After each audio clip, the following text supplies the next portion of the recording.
Well, good evening, everybody, and welcome to Aeroflow Race for Real. It's the Pocket Rocket up here in the studio for the moment, and sitting right next to me, one of the OGs of commentary here at Sydney Dragway, an absolute legend. He bleeds red. Mark Thomas is in the house. How are you, Mark? Absolutely sensational, Stu, and mate, it's going to be another cracker of a night. You can just feel it, can't you?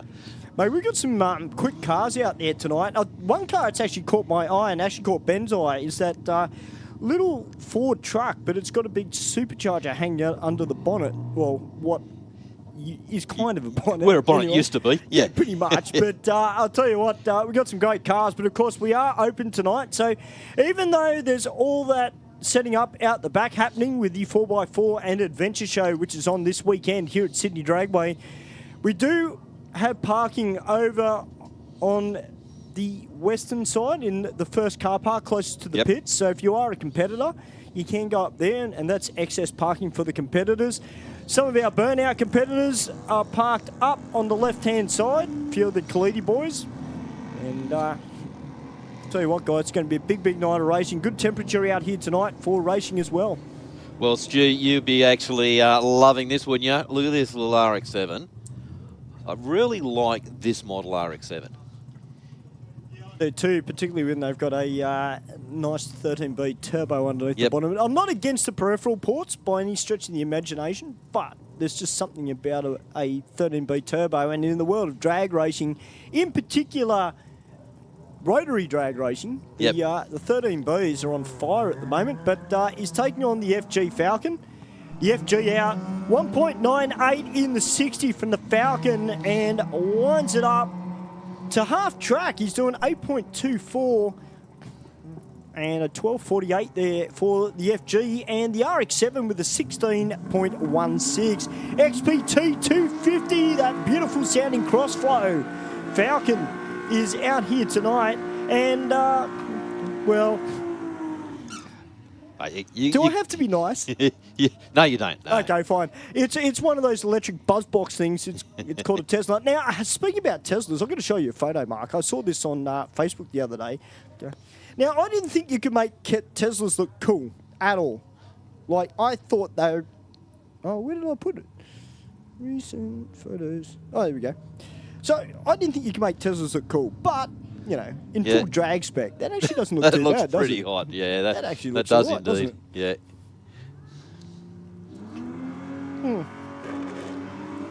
Well, typical form of the Falcon, hard on the trans brake, flicks a button, it just leaves with one wheel dangling. Absolutely full on that car. Goes through 11.1, 88 miles an hour, so a fair bit of a break, back down on that one.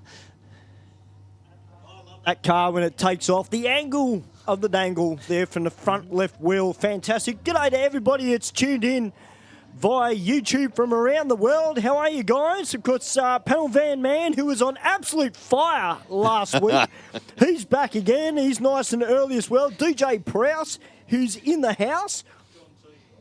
John T. It's a microwave. Yeah, I agree with you, John.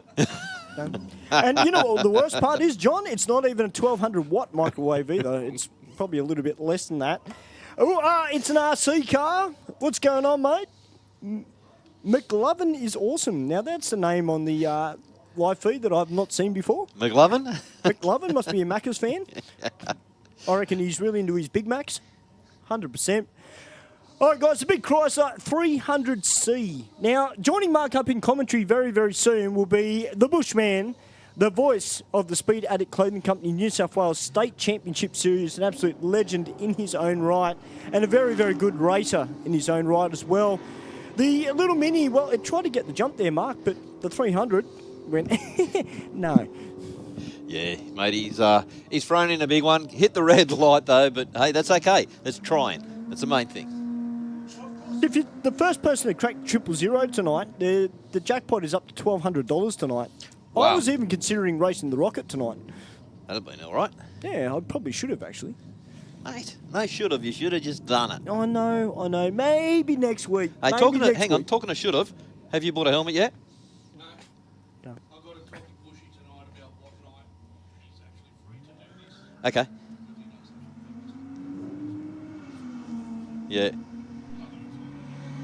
Good. Let me know when it is too, because I got one Wednesday. I'm in Melbourne, so. But that's all right. We'll see what we can do. Oh, I'll have to have. It's on me work phone, so yeah. I separate work. It's yeah. We've got the Mitsubishi Lancer down here in the Aeroflow lane, taking on the Honda Civic in the Rocket Lane. Actually was behind one of these Honda Civics on the way up the M4 this afternoon here to Sydney Dragway here at Eastern Creek, and got to say, it sounded pretty good, just quietly. I actually seen a lot of cars, and they looked like they were drift cars.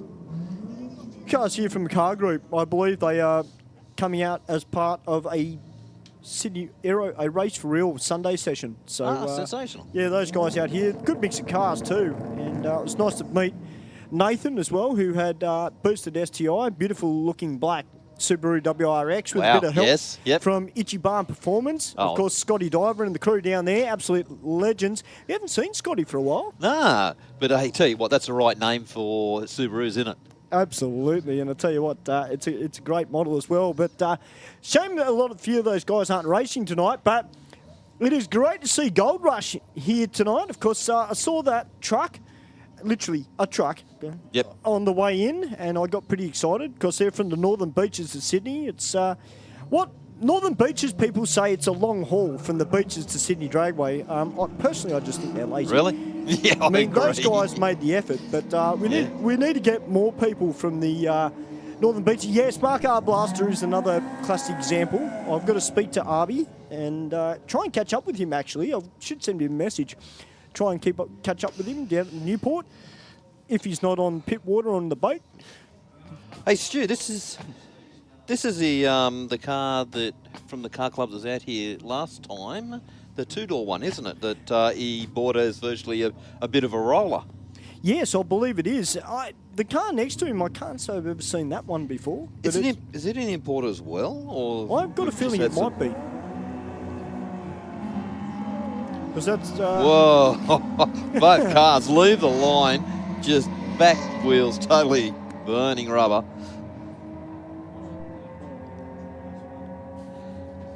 I'm not sure. It was I actually, I thought originally it was a Cressida to us. Yep.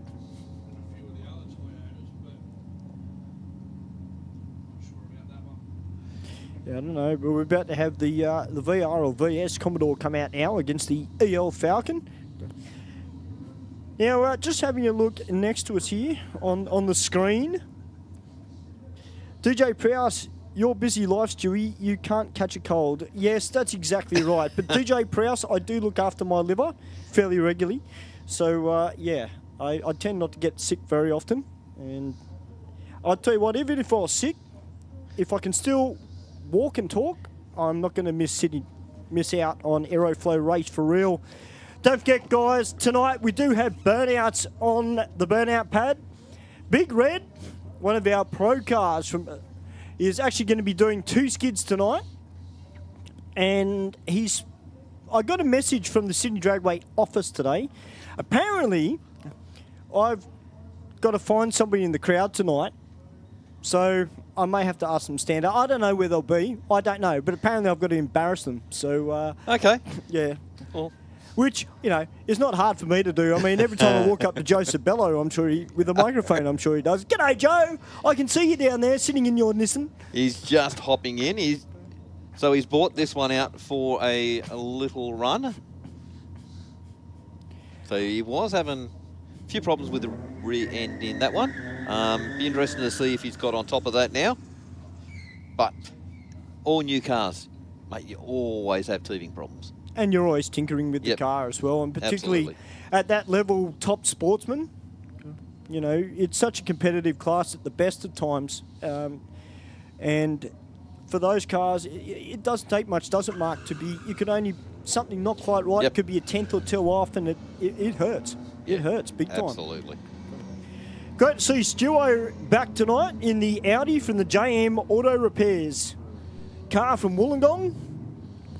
Of course, that team great supporters of our Speed Addict Clothing Company New South Wales State Championship Series as well. G'day, Scott.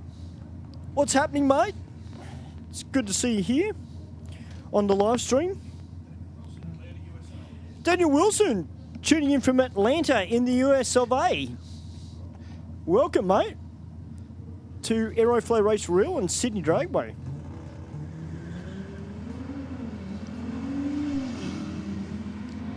Well, Stu out, but I don't think that timer on the 60-foot mark is quite right there, mate.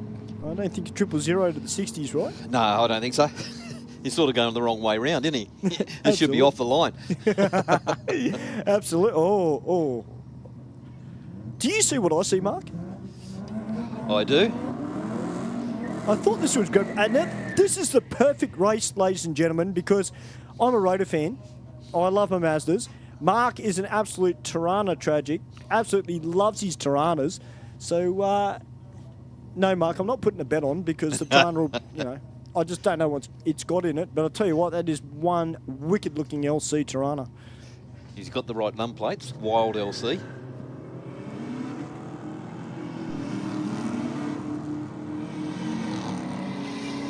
I'll tell you what, Stu, not a real lot between them. I think the RX-7 is just pulling away. Well, I think that Tirana, dare say, was taking a little bit easy off the line as well for his first pass. Just seeing where the track's at, because if you've got the number plates Wild LC, you want to have the number to back it up. Absolutely. Now, C&V Performance, they are back in the house as well. Of course, they've got their VX Commodore about to come out. And speaking about C&V, because those guys did a bit of work on Troy from Gas Fired Pizzas Camaro. Yep. And Ben and I were just talking to Troy earlier, and Troy was very, very happy with all their work. So if you've got a V8 and you're looking for another one of the reputable workshops, I'm going to say the only one because there are a number of them around Sydney, but definitely C&V. Now, we've got the red lights flashing. Not quite sure what's going on down there. We might have a skippy. We've got a fire. Oh, we've got a fiery on the top end. Thank you, Ben. So that's why we've got it. But should be a good night of racing. Don't forget, guys, if you are hungry, we've got gas-fired pizzas open up the top. Ben's already demolished a meat feast in like 2 seconds flat. Like, literally, he just opened his mouth and almost shoved half a pizza in his mouth. I thought he inhaled it. Well, yeah, I was going to call him Hoover, but I thought I'd be nice and not do that. But sorry, it's not my fault you're like a reverse garden blower. And then if you're also hungry, guys, you've got Denise's Go Nuts for Donuts up the top as well. And if you want nice coffee, go up and see Mel as well. And otherwise, if you're down in the pits, guys, you can go down to the Top Fuel Cafe as well. What's this panel van, man? Stu, you need to love a Ford for a change, mate. Just once, bleed blue, just one race. Okay, I'll put this in perspective, all right, panel van man, and I'm going to say this once and once only. There is only 2 or 3 models of Falcons that I absolutely love when it comes to Fords, and that's the XA to XC series. And of course, my all-time favourite is the XC Cobra, which I've actually got a family member who's actually got one. And I'm still yet to have a ride in it. It's only been over 25 years since I had a ride in it last time. But no, I do love, they're the model of Fords that I like. Having said that though, Mark and I and Steve talk about this a lot. The Mustangs, we don't get a lot of them out here at Sydney Dragway. And we've got one here tonight. It's actually got a supercharger on it. When I first saw it, I thought it was a turbo. It's actually a supercharger, but it's only got a very small belt mark on the back of it. Okay. So, obviously that side of the industry is coming along with the Coyotes, but we don't see a lot of them here in street trim, and particularly running some super quick times. But that may change in another 5 years. We don't know. Look, the Coyote motor is a really good motor. It's plenty of technology in there. The only problem with it, it's such a very large engine. really big in the V and everything. So it reduces the vehicles you can get it into. So, yeah, it slows down the ability to, put that motor into other vehicles. And I think too, Mark, just to talk to a couple of guys downstairs, one guy was saying that the internals on them probably aren't as strong as what they should be. I don't know. I don't drive a Mustang, and I probably never will drive a Mustang. It's, only because it's got that badge on it. If I drove a Mustang in here, Mark Thomas saw me, he'd be kicking me out of the studio. He wouldn't let me in the studio if I'm driving a Mustang. Yeah, I've got to say one thing, I don't agree with what's been said because, mate, those things you can supercharge them. There's a few minor mods you can do internally, and those things will run really good low numbers. You don't have to touch the gearbox. You don't have to do anything with the disc. They can take big horsepower. So really, if you do the right things, up the oil pump and the oil pump drive, and those few little things that get done when they do a big supercharger, they will hold together and produce. So, yeah. But then again, you got to do half the work on an LS to make it go quicker. Absolutely, They say if you want to rev it, shove it. All right, we've got one of the Area 51 custom performance utes out here now. And I do believe that's Raymond there behind the wheel.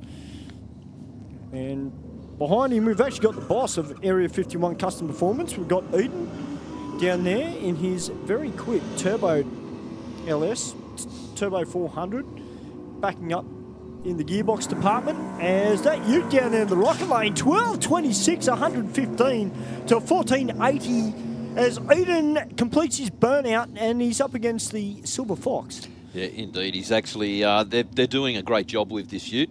It is getting quicker and quicker every time we do see it.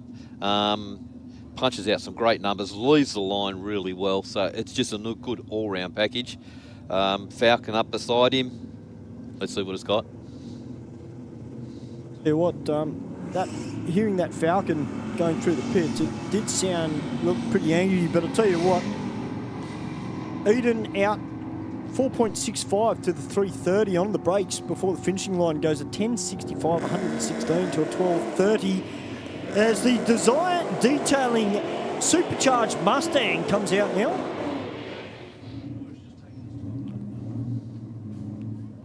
Now, a lot of people also say, Mark, that because it's obviously not a push rod motor in those as well, they don't sound very nice, the Mustangs.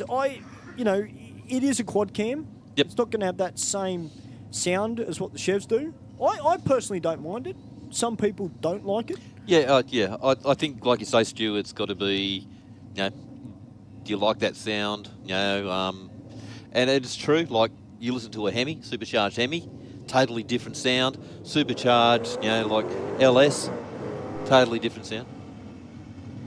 Oh. There's a lot of tyre chatter there out of that Mustang. We affectionately generally would call that tyre shake, particularly with the big slick cars. But yeah, there's a lot of chatter marks out of those rear tyres out of the Mustang. And yeah. But he has pulled it up, so well, he's got two wheels all the way through driving it. So, and I don't see anyone, or are they picking up debris? I wonder if he's... I might have given the commentators a curse saying that they've got a fairly tough rear end in it. Yeah. Well, I'm just wondering whether it's done the diff or or part of the drive line there, but it's a bit of a shame too. The Mustangs, they just haven't had the luck here as yet. But, that will come with time. As I said, there's still a lot of development to go with those cars. It's still relatively new to Australia. Yeah. But sitting below, waiting patiently, is this beautiful-looking old ute. Yeah, it looks sensational, doesn't it? It is awesome. It sounds nice, and I know it sounds nice because Benji straight away looked at it like his radar sensor that he's got, and he's just like, ooh, and I know when he says, ooh, it's good. And next to him is this one-tonner, and if my memory serves me correctly, this one, I don't know whether it's had a respray, but I do recall we had one here one night that unfortunately caught fire in Yes. quite a big weigh, and it also had it looked like a beer keg in the back of it for a fuel tank. So hopefully it's not the same ute. Hopefully it's something different. But both of them look real tough just sitting still. So we look forward to seeing those cars. What we're going to do, guys, we'll go for a few words from our sponsors here at Aeroflow Race for Real with the Rocket and Mark Thomas. Bushy's on his way. We'll be back very, very soon. I've chosen to use VP racing fuel since I was a teenager racing motocross, which was 21 years ago now. I just have a really personal trust with VP racing fuels. Running on the ragged edge of blowing up and not, a lot of it has to do with the race fuel, and that's what we rely on, VP racing fuels. VP has been making racing fuel for 43 years. They're the official fuel of multiple top series globally. No matter where we are in the world, no matter what fuel we need, it's always consistent, it's always perfect and exactly what we're expecting and our tuners expecting. They support myself, my Drift Alliance bros, and for that, I'm extremely thankful. Keep making amazing fuels, and we'll keep out there having fun.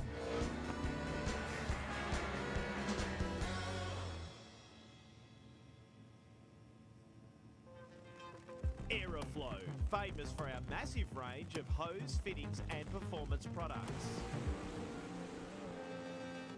Air filters, oil filters, fittings, engine and transmission parts, fuel systems, tanks, silicone hose, exhaust, air conditioning, turbo and nitrous accessories and more.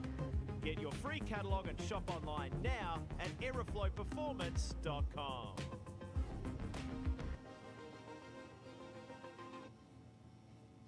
Bang shift shifters from Aeroflow Performance are truly the modern shifter for the modern age. Featuring a full bespoke billet case, all shifters are designed for right-hand drive vehicles with an LED lit gear position indicator. Available in either ratchet or gated options, as well as OEM replacement shifters for popular Holden and Ford vehicles. A large range of Bang shift spares are available for each shifter that includes shifter cables, brackets, lever and gate kits, trans brake buttons and drop boxes for the ideal mounting solution. Shift into gear and check out a full listing at aeroflowperformance.com. How would it be if we funded a pilot program for you to run that enabled you to bring some vision impaired kids onto the Saints Play program? Oh wow, that would mean the world. My reward is the smile on the kids' faces. And since you've given so much to others, we'd also like to do something for you personally. But how would it feel if Pepper sent you, your partner, and your daughter Molly to the Gold Coast for a few days? Yeah, awesome. I don't know what to say. It amazes me. Thank you very much. Stay informed, up to date and entertained thanks to the Western Weekender. The Western Weekender is Penrith's leading free and local newspaper, delivering the best content from on-the-ground journalists and providing businesses with direct access to potential customers. News, sport, entertainment, puzzles and so much more. The Western Weekender is the heartbeat of Penrith and it's out every Thursday. Get your free copy at selected locations in the area, home delivered, or check out westernweekender.com.au. Boosted turbochargers from Aeroflow Performance are designed for the automotive enthusiast who wants optimal performance at a competitive price. We have a range of turbochargers in both ceramic ball bearing and 360-degree journal bearing options to suit your power goals from 200 up to 3,000 horsepower. To help turbocharge your vehicle, Aeroflow Performance also have a large range of turbocharger accessories. From steam pipe turbo manifolds, external wastegates and intake and exhaust solutions, you can have your car boosted in no time. For a full listing, check out aeroflowperformance.com.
Well, welcome back, ladies and gentlemen, to Aeroflow Race for Real. And I tell you what, the hot rod, doing what hot rods do, a little bit of shake, rattle and roll.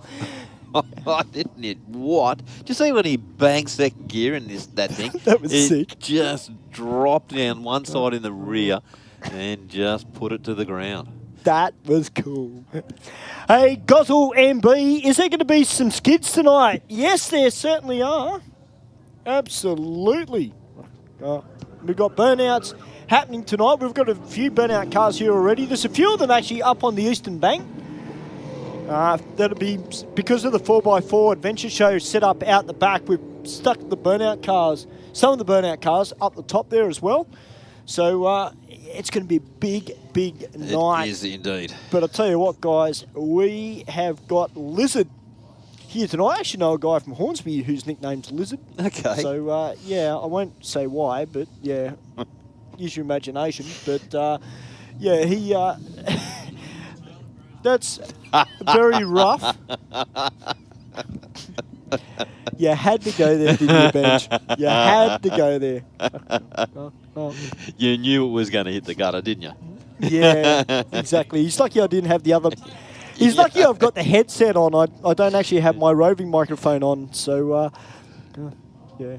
Unfortunately there for the Mustang, getting towed. But hopefully, you know, in the future we'll see that car back out and a little bit more development with that car. And I can see some really good quality numbers. Now, yes, it has been about 4 weeks panel van man for burnouts. But that's just due to our theme nights, which have been fantastic, to say the least. Mark and I and Steve have absolutely enjoyed all our theme nights that we've had here in the last month or two.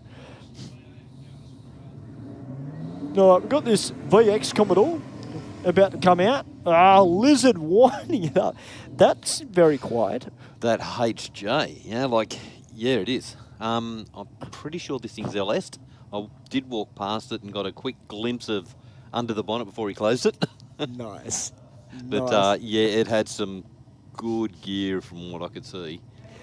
Now, guys, we've got some great news as well. If you love motorcycles, as much as Benji does, the bike nights are going to be restarting here at Sydney Dragway very, very soon as well in October. And the first one being supported by Sydney Random Rides as well. So make sure you check out the Sydney Dragway Facebook page. Yep. Keep an eye on it. And if you're into your motorcycles, guys, come out and support the event. Have a little bit of fun. As we've got that VF Commodore doing a nice burnout, taking on the Foz. Not the Fonz, the Foz. So it's the Subaru Forester.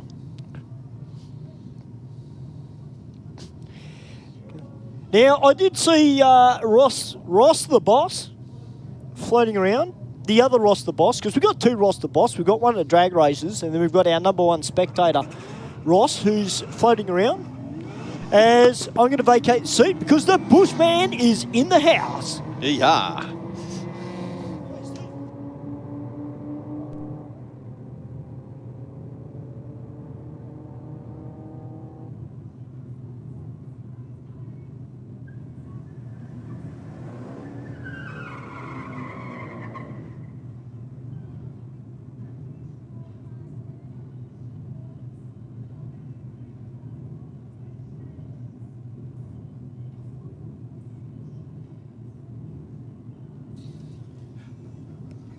We got the VS Statesman down in the rocket lane up against this 1-tonner type thing. Not sure what it is. Dual cab or anything?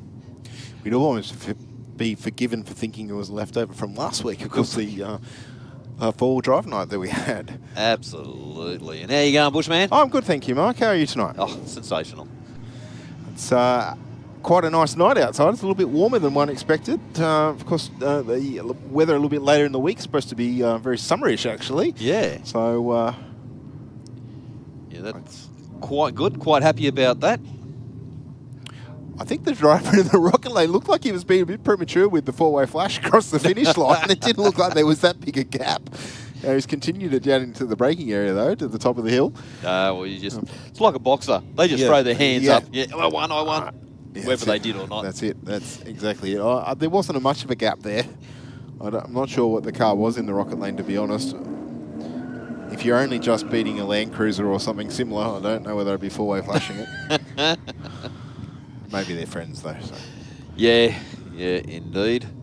It's always good to come out with a mate and have some... Oh, 100%. Help each other out, you know. If you do have a mishap, of course, it's always good to have Absolutely. another pair of hands to assist in getting the car back together, at least so you can get home. We got the sports wagon in the Aeroflow lane up against, looks like a VX Commodore. Yes. CNV Performance sticker on the back window. I'll tell you what, I sat next, talking of sports wagons. Don't dislike me for this, Mark, but I sat in the traffic the other day and there was a Mazda, I don't know if it was a Mazda 6, but a sports wagon. Yep. Not a bad looking car. Like just the line, I'm looking at it going, they look really good with a set of tubs and, you know, like because of the length of the wagon, it just accentuates. Like we've seen that white wagon here a couple of times with the LS in it that's run pretty good numbers already. And, you know, just something a little bit different. 1260 for the Rocket Lane there to a 1385. But, yeah, I think that shape of Mazda didn't look a bit, because hasn't got the flat roof that most of the early Commodore or Falcon wagons have, where it's, you know, dead flat with a couple of body molds in it. This actually had a bit of shape to the roof, and I was just sitting there thinking that looked pretty cool with a blower hanging out the bottom. Well, probably another 10 years. Yeah. When it gets a bit older and someone just throws a bit of set of tubs in it. Yes. A few other bits and pieces. Well, we got Joe down here in the Nissan up against the Camaro. Well, a lot of wheel spin for the Camaro in the Rocket Lane. Joe looked to be on a reasonably good pass there. 0.48 on the red side, but a 9.40 across the finish line, 151 mile an hour. Big miles an hour, isn't it? Yes, definitely working well at the top end of the racetrack. 155 to the 60 in the 180SX. Well, Camaro across the line at 12, I can't remember, 12.1, 12.0, but 130 miles an hour. So wound that on top end. Considering it was spinning the wheels to the 150 foot mark. So we've got Gold Rush down here. And Mr. Stewardson in the Audi RS3 over there in the Rocket Lane. The Audi becoming a regular here at Sydney Dragway. Also, not only at the Aeroflow Race for Real, but also our Speed Addict Clothing Co. Championship Series. Oh, look at the big pickup move around and still moving around at half track. Thank you very much. Chasing down that Audi at the top end. Similar speed across the finish line, but the closing gap looked absolutely massive. Did indeed. Had a little bit of a hiccup off the line virtually, and and then just everything. Yes. It definitely come on real strong. That's where all the restrictors come off and it's full boost, I dare say. Yeah, indeed. So the guys have been probably about 2 or 3 years now they've been playing with this car. Yes, yeah, has been a little while. I think they're constantly making improvement to it, but sometimes they're not always getting the result that they thought they were going to get. You know, I think in so many ways, we put cars on dynos and go, yeah, okay, we're making another 200 horsepower, put it actually on the road, and you don't get the same drivability or the same reaction to what you're expecting. So that sometimes can be a little bit tricky. It is indeed. Like dynos are good for initial baseline. Yes. But as you say, Steve, you know, the moment it hits the black stuff, it's a different ball game. Yes. Because you're dealing. And I think credit to those guys, they're doing something that we don't see here in Australia, to be honest. There might be 1 or 2 cars running a diesel power plant fairly seriously, as opposed to the US where there's, you know, probably thousands of them, you know, and they're running damn quick in the US as a street car. But you know, what those guys are doing with that the big Ram is something that's not the norm here in Australia, but it's pretty cool to see. From my understanding is that vehicle did start life over in the States. Yes. It was built to the degree it is, and then our guys have brought it over and then just started playing with it from there. Yeah, and I think that, you know, the big thing with the diesel, to my knowledge, is the fuel system and getting the pumps and everything to work Yes. in conjunction with the rest of the engine. Sometimes can be a little bit tricky, but I'm sure they'll get there. It's just a matter of time. Yeah. Of course, into our bikes now, and of course we've got a solo happening in the Rocket Lane. Only a handful of bikes here at the moment. Of course, only early this evening we do tend to see the bikes build in numbers across the evening.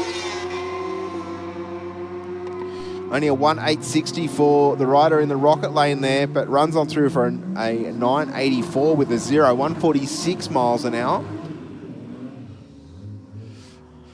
Well, nice strong burnout from the Falcon down on the Rocket Lane. Suspect Racing.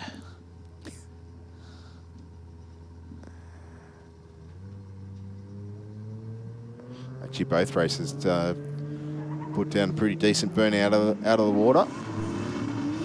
Oh, Yeah, definitely needs to step out of that. and the Aeroflow lane runs on through for 12.88 with a 125 mile an hour. Yeah, 15.0, 118 miles an hour.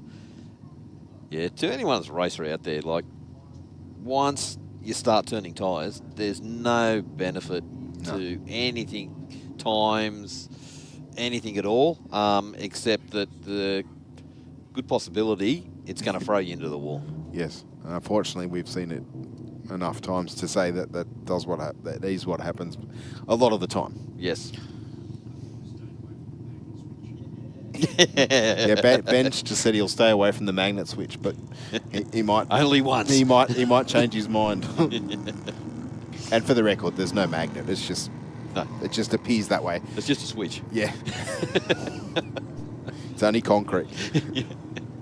But do you really want to try it out? 12.86 with a 106 for the Rocket Lane. Gets there by 0.4 of a second over the racer in the Aeroflow lane. So on your way in, did you see the Rod Gray? I did, yes. I've seen that before. The Chevy pickup. Yes. With the blown... Was it like, I'm not sure if it was a big block or small block. I've seen it. I didn't have a look at the engine tonight. That's why I'm a bit vague. But I have seen it at like Cars and Coffee or Hot Rod Show. Very nice. Very nice car.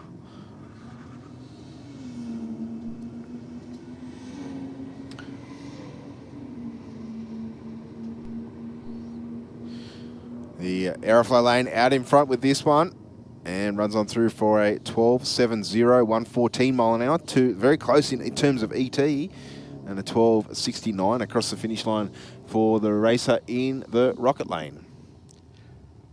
Well, we got the Series 2 RX-7 down in the Aeroflow lane up against the Mini in the Rocket lane.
A little turn out of the tyres of the Commodore there, boys, and not a good sound out of that right rear wheel out of the car there, Mark and Steve. No, certainly not, Stu. We saw the rim flex from up here, at least I thought that's what I saw. The chrome wheel flex in the the lighting here at Sydney Dragway. Not a good thing when you're sitting behind the car. Unfortunately, Commodores seem to have a little bit of a weak spot in the drivetrain. Aren't they a Borg Warner diff? I think. Just one thing too, boys. You know what I mean, Mark. I'm not trying to turn this into a Ford versus Holden. Oh, come on, why not? Because you'll win every time. Pick my battles. One thing I've noticed down here too, Mark and Steve, in particular, this lane here has actually got a fair bit of bite to it.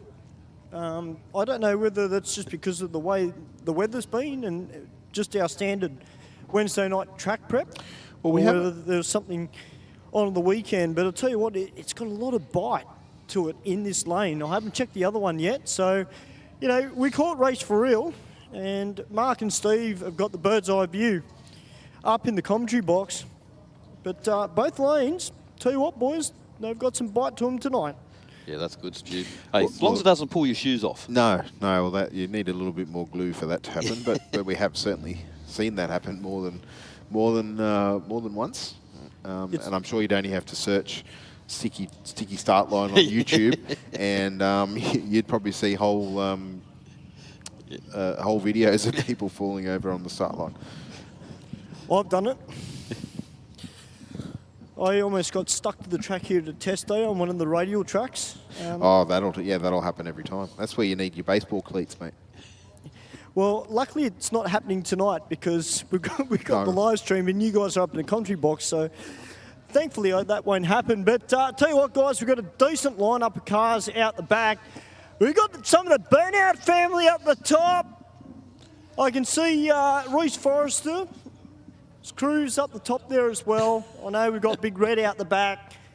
So great to have the Burnouts back. But I'll tell you what, we've got some killer cars out here, boys, this evening.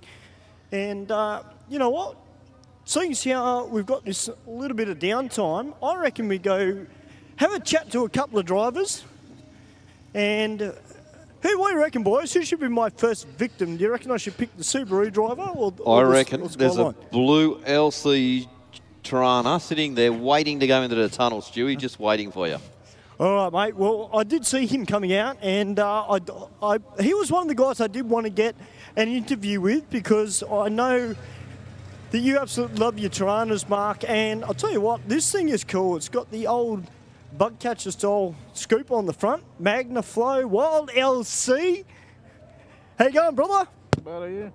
Good, mate. Hey, mate, what's your name to start with? Michael, welcome to Aeroflow Race for Real. Mate, Mark and I saw your car on the first pass from up in the commentary box. Mate, you've done a lot to this car. Mate, tell us a little bit about it because, mate, it's a credit to you and to the people that built it. Yeah, it's just a 308 with a fiberglass tilt front, bars in it. Yeah. And, Michael, how long have you owned the Tirana for? A fair while? Yeah, about 15 years. 15 years. I'll tell you what, Mark, you know, we're very fortunate here that we see a lot of car enthusiasts with their labour of love. And I've got to say, Mark, Michael's LC, it's had a lot of work done to it. I mean, you stand down here next to it, you look at what Michael's, not just on the outside, Mark, also what Michael's done on the inside on the car as well. I've got to ask you, mate, do you cruise this very often on the street? Yeah, a lot on the weekends, yeah. Well, mate, it's an absolute credit to have you and the car here tonight for Aeroflow Race for Real. What's your goal with the car, Michael? You know, to get my times that I used to have before. It's a different engine, but similar engine, but I was running 11s, but not tonight. So, see what happens. Well, mate, go out there and have some fun. That's what it's all about. And, mate, as I said, great to have the car here. Great to have you here racing, mate. And most importantly, mate, we want to see you back. No worries. Yep, I'll be back. No worries. Thanks very much, Michael. Thank you for your time. Thank you. There you go, Mark. Big chrome CSAs on it. Beautiful looking car, mate. Absolutely, like, yeah. And it's not very often either, Mark, that I see a Tirana come out with the sunroof either, because majority of them are all hard tops, as we've seen. Yeah, they do. Indeed, you don't really see too many of them there. And tilt front, Stu. Yeah, I was going to say, I can't say I've seen that on a Tirana for a long time. I'm sure probably a lot more common back in the 70s and that sort of thing. But, you know, cool. Something a little bit different. Yeah, absolutely. Make working on it a little bit easier. Well, yeah.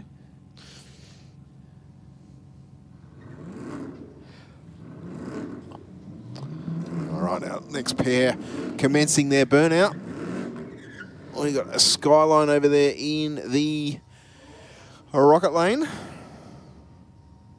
And got the VF Commodore in the Aeroflow lane. Yes, Ben, the orange has thrown me a little bit with the Skyline.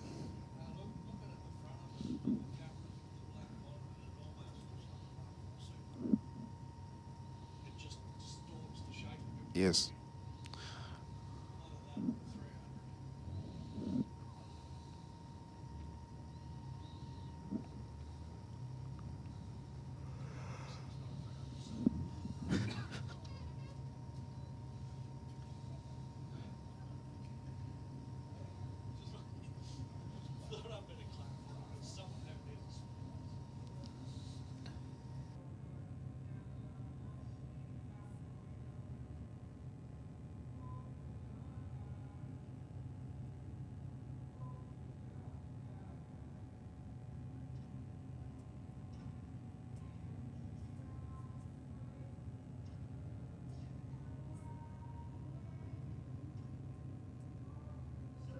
So, Mark and Steve, of course, Joe wasn't here last week, as we're probably aware. We missed you last week, Joe. Mate, it was too windy. I couldn't be bothered, and I needed the Skyline needed a break because it ran on the weekend. So I thought, might as well stay home. Might as well stay home. Did you hear that, Mark and Steve? He just wanted to stay home. Mate, you bought the Sylvia out tonight, so you've been tinkering with it? Well, I've been playing around with it. I put the old shocks that I originally had in it, and I put an extra 40 kilos on the back because they keep telling me it's too light. So now I'm out testing again and see if I can get this thing to go down the track fast. And with a bit of luck, the first one wasn't real brilliant, so I just got to keep my foot buried a little bit harder. But it's got potential. I just got to sort all the kinks out. Once I sort that out, it should be like a low 8-second car. Did you feel any difference in the car, Joe, on that first hit? Well, yeah, there's a bit of a shake in the back tyres, so I've got to do a bigger burnout to even the tyres out. Well, at least you can say it with a smile on your face, Joe. That's the main thing.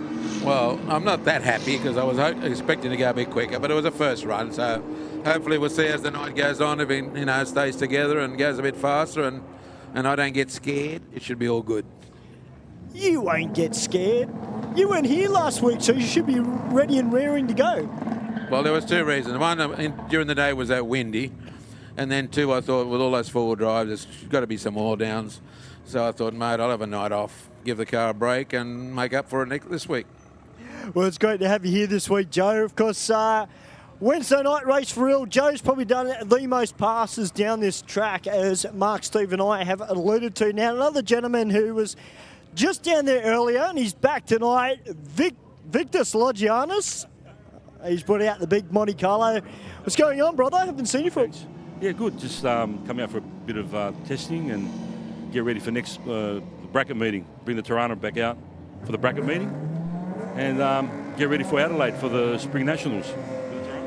Tell you what, mate, that's going to be a massive event down there. I've got to ask you, mate, I don't get to see a lot of the drag racing from the Bend, but for you as a driver, and particularly with the style of car that you run, is there much change in the car between, say, driving it here in Sydney and then driving it at the Bend?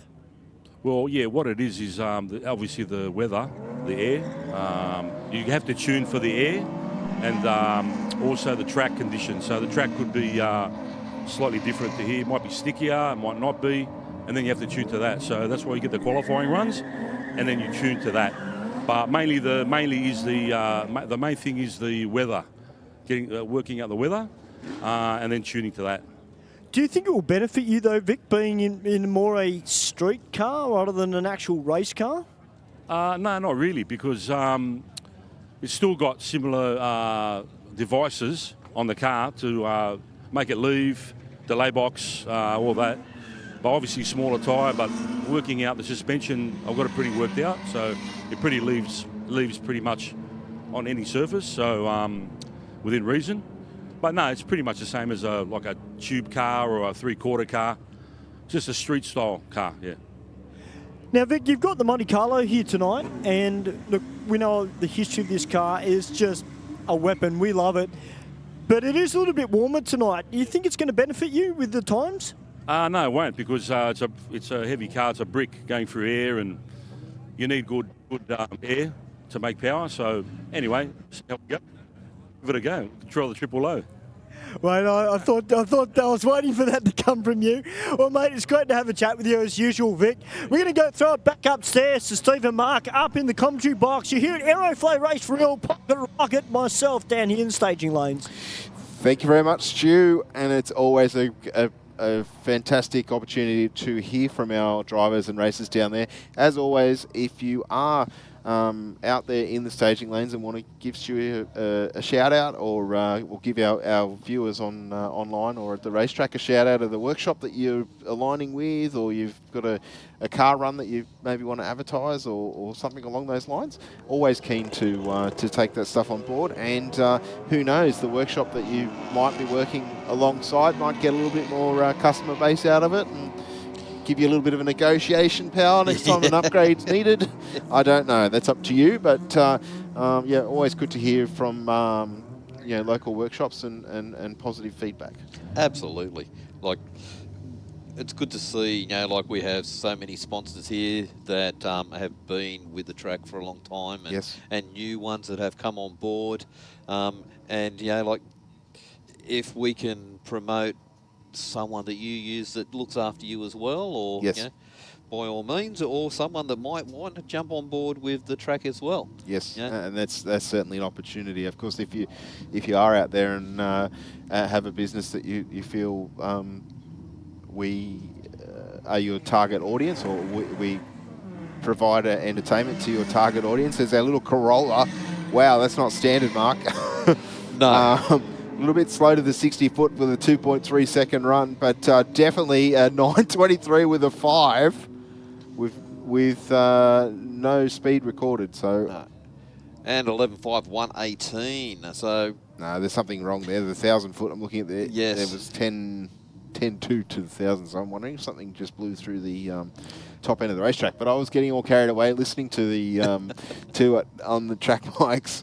And it certainly was going a lot quicker than a 1300 Corolla would have ever gone in its wildest dreams. Yeah, it was a little bit aggressive off the line, wasn't it? We've got a pair of European cars on the start line. We've got an Audi there in the Aeroflow lane. Two Audis, and a bigger Audi in the Rocket lane. I'm guessing the Aeroflow lane is the RS3, of course, a very popular. It's definitely that shape. Yep, indeed. We've got a really mint-looking little Dado 1000 ute down there. Or 1200. Yeah, you just offended a lot of Datsun fans. Yeah. That's thick skin. Just another day. Yes, and the Audi in the Aeroflow lane gets there first. 11:22 with a 9, 123 mile an hour. Wow. Wow, that's pretty serious. And there's probably not a massive amount done to that in terms of bolt-on upgrades. There's probably a tune and a couple other things done. So yeah, always good to see the Audis. Of course, we sort of bang on about it here, but I think where these all-wheel drive cars make their ET is obviously off the start line. You can come up like the Stewartson car will here in the Rocket lane up on the on the launch control and just let go, and like that, little bit of wheel spin, 1.7 to the 60. And he'll march on down for another 11-second pass. Issues on the start line for the little 1200 ute. 11.98 with a 3 at 113 mile an hour for the Audi. And an 18-second pass for the Datsun in the Aeroflow lane, but I dare say there is a fair bit left in that. Yeah, absolutely. 89 miles an hour, so yeah, you could definitely do a big improve. Just looked like it was really fueling up off the line. A lot of smoke coming out of the exhaust. It was a white smoke too. Yep. All right, the focus over there in the rocket lane. And we've got the VX Commodore in the Aeroflow lane. Each pass he's just been getting to the line and just dabbing the brakes just to pull it up. Could probably keep just running it out the back door. They're only in the 12s at the moment. So I'd say there's probably a fair bit under there that is just in spare. Yes. Well, 177 to the 60 for the Commodore. We hear the rear tyres just chirping for a little bit of traction. Wasn't spinning, but 11.56 with a 6, 120 mile an hour. Nothing wrong with that, Mark. Yeah, 15.5 at 94 miles an hour for the rocket lane. So that's probably what we're looking for out of the little Datto. Maybe a little bit quicker. Similar speed across the finish line. Yep. With the Lexus over there in the Aeroflow lane, Mark. And the Toyota Supra, I think it is, in the rocket lane.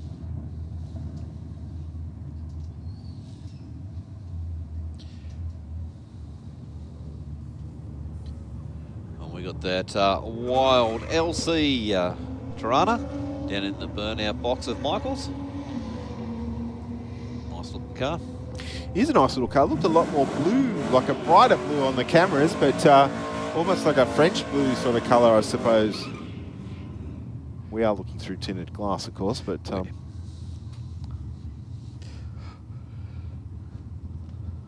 VZ Commodore, nice and strong in the burnout.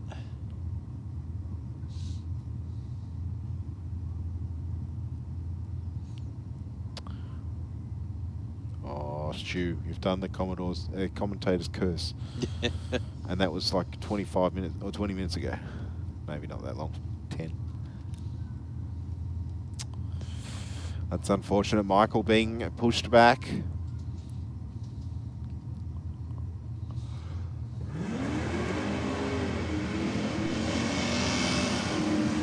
Well, Commodore goes out at a 1.7 in the 60.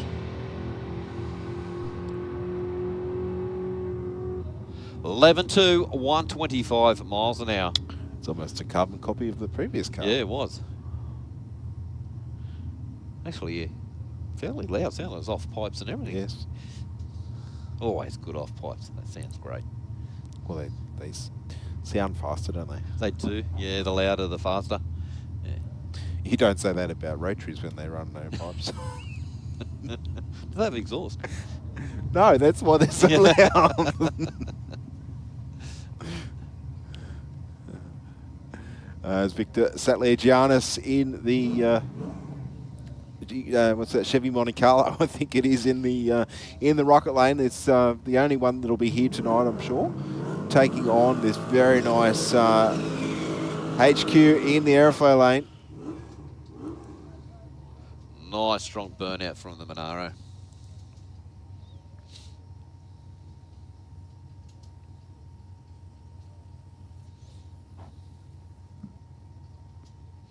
Two very nice cars sitting on the start line. The Monte Carlo. That's, yeah. I don't know if that's a stock colour for it, but certainly a good colour choice. Yeah, it's been that colour for a long time. Oh, moving around a little bit on the start line, almost lifting the left front mark, but the HQ, I think, is driven on around only just a 1/10 of a second across the finish line. 10.76 with a 1 for the Monaro to an 11.45 for the Monte Carlo in the rocket lane. We consider that Monte Carlo is probably carrying an extra ton. Yeah, only an extra ton, yeah. Yeah. That's because he hasn't taken the back seat out. That's it.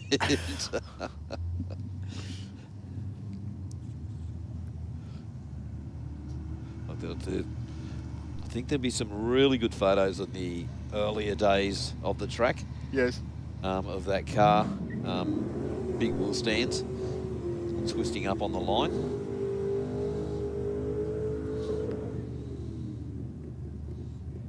And 14.37 in the Aeroflow lane. Nice strong burnout from the Ute in the Rocket lane here.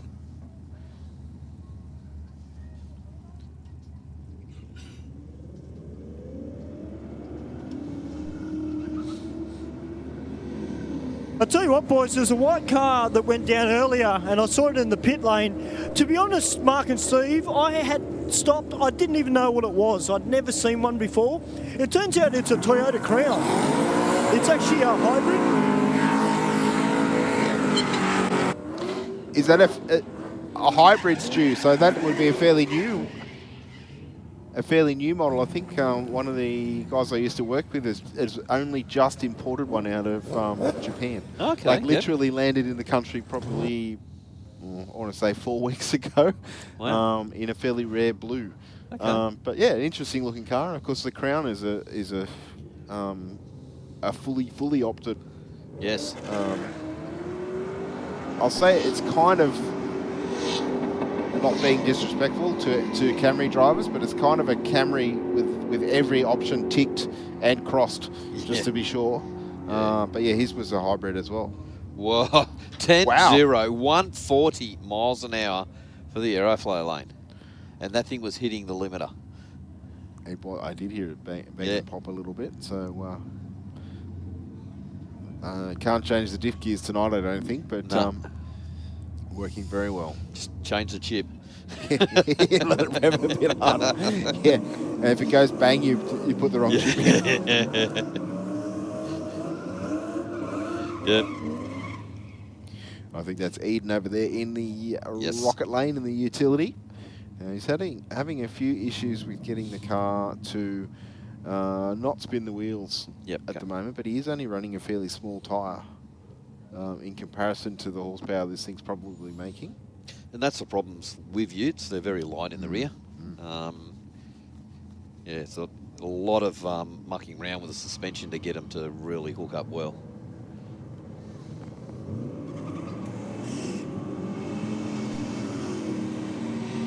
.048 on the tree for the racer in the Aeroflow lane.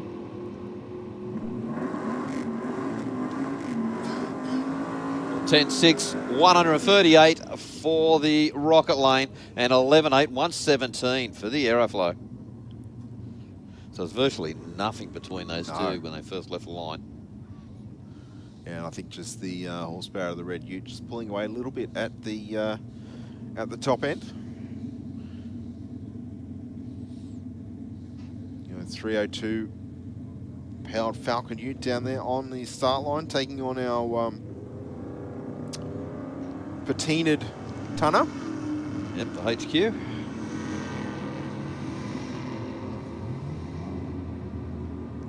Little tonner out in front, and we'll get the finish line first. 13.13 with a 0 at 103.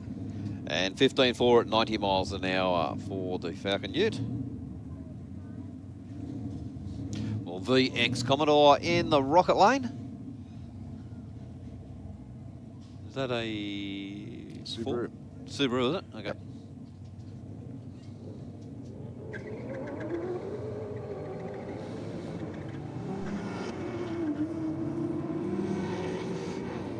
Commodore just skipping its way off the line. Pretty much was that. I thought he might have gathered some momentum for the Subaru, but didn't get enough real estate to catch it. A 13.49 with a 5 at 108 for the Subi. Yeah, you're right. Just run out of real estate. That was it. He was on the charge, but when you lose that much on the line, you just can't give that away. I think the Subi was spinning the wheel a little bit as well, but obviously the all-wheel drive helping that stop a little bit quicker than the Commodore in the Rocket lane.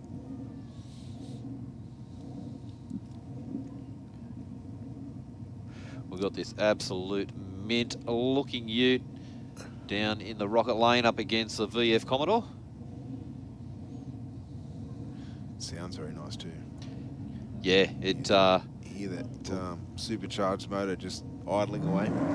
Left the line, and then as soon as it clicked second gear, the thing virtually hopped. Yeah. Oh, big flame show out of the HSV in the Aeroflow lane. That looked really cool, all the smoke lighting up. Definitely would have been the perfect spot for one of the camera crews, wouldn't it? Yeah, I'm pretty sure the rear mufflers really liked it too. Not. Probably doesn't have any anymore. No.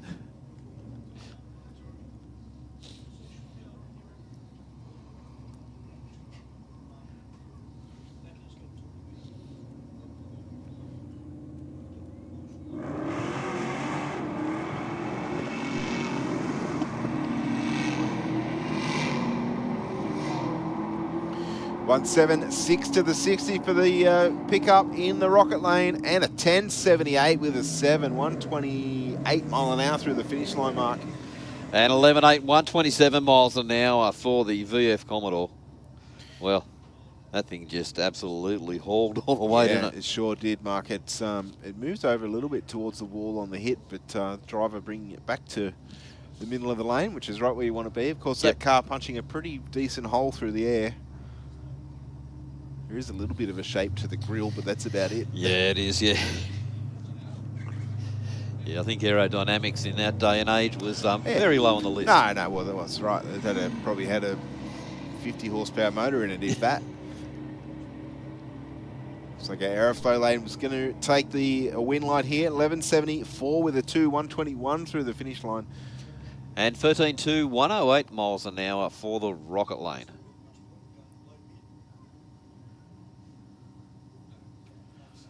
Okay, any guesses on the Ute? What it is, or what it is? Yeah, what it is. It looks like, from up here, looks like a Triton. Apologies if I've got that wrong. Yeah, I wasn't even game. No? I will check it out when he comes back. Yep. Where's our friend with the Bravo that was here a couple of weeks ago? With the LSA. Oh, yeah. I think it did make the track's Facebook page or profile pic for a bit. Yeah. Yep, absolutely. Like, you could love to see that on four-wheel drive night. Yes. Oh, Mark. Oh, sensational. Yes, I was going to say that's a really good light. Looks like it's a 000 on our timing system up here. You know it's red. How it's really good because it looks red when they go.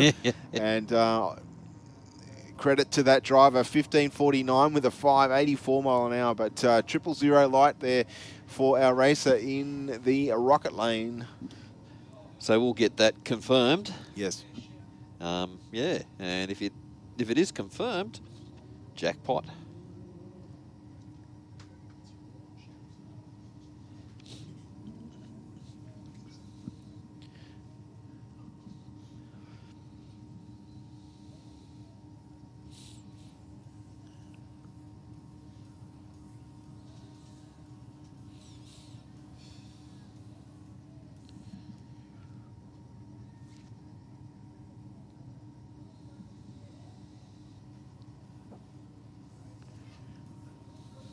Flexible, not as flexible as it used to be. Especially when I got a camera on me from Mad Car Media. I've got to make sure I don't fall over the fence. That's why I had a camera on you, Stu. They're going to catch you mid-air. No, because I've got all the Burnout family up there and they all be like, no, not again. So, yeah, no, thankfully that didn't happen. No, I've fell over a barrier once. It is not happening again. But,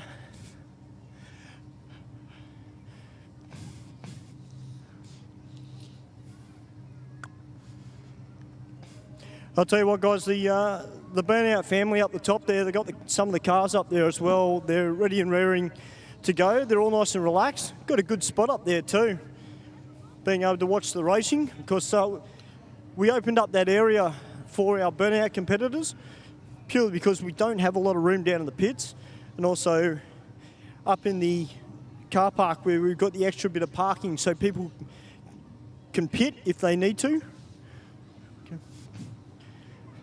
makes it easier for them. Also makes it easier for us when we do have to marshal those cars up before we bring them out a little bit later. I hope everybody via the live stream is absolutely enjoying all the action tonight here at Sydney Dragway's Aeroflow Race for Real. And of course, Aeroflow Performance, for all your performance parts, make sure you do grab yourself a copy of the Aeroflow Performance Parts Catalogue. And also, guys, log on to Facebook, like their page, share it, because tell you what, guys, we're not too far away from getting back into championship drag racing either. And the Aeroflow Performance Nitro Funny Car team, Steve, they are ready to fire.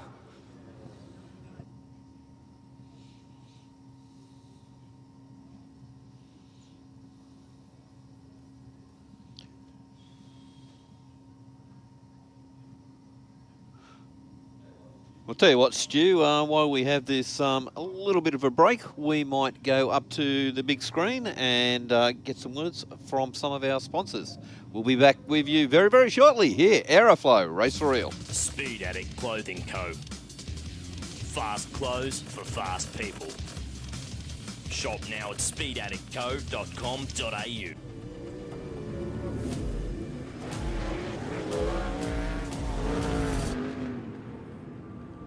I have this incredible drive to succeed. I've just got this ambition, I want to get on the podium. I think there's a lot of people that have an older mentality and don't think women belong in motorsport. And that's one thing I'd like to prove a lot of people wrong. It's you in the car and it's your ambition and your drive to win. As soon as that helmet goes on, that's it.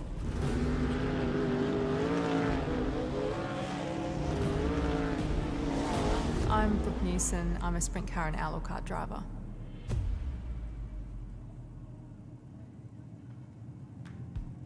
Not slow. Not difficult. Not just ticking boxes. Not a bank. Talk to Australia's real-life non-bank for home loans, car loans, personal loans. Pepper Money, the home of loan options. Aeroflow Performance provides a wide range of high-quality performance products for races, street machines, and hot rodders. Aeroflow Performance provides a wide range of high-quality performance products for races, street machines, and hot rodders. From fittings, fuel system components, intake solutions, and even turbocharger systems, you can see it all at aeroflowperformance.com. I've chosen to use VP racing fuel since I was a teenager racing motocross 21 years ago now.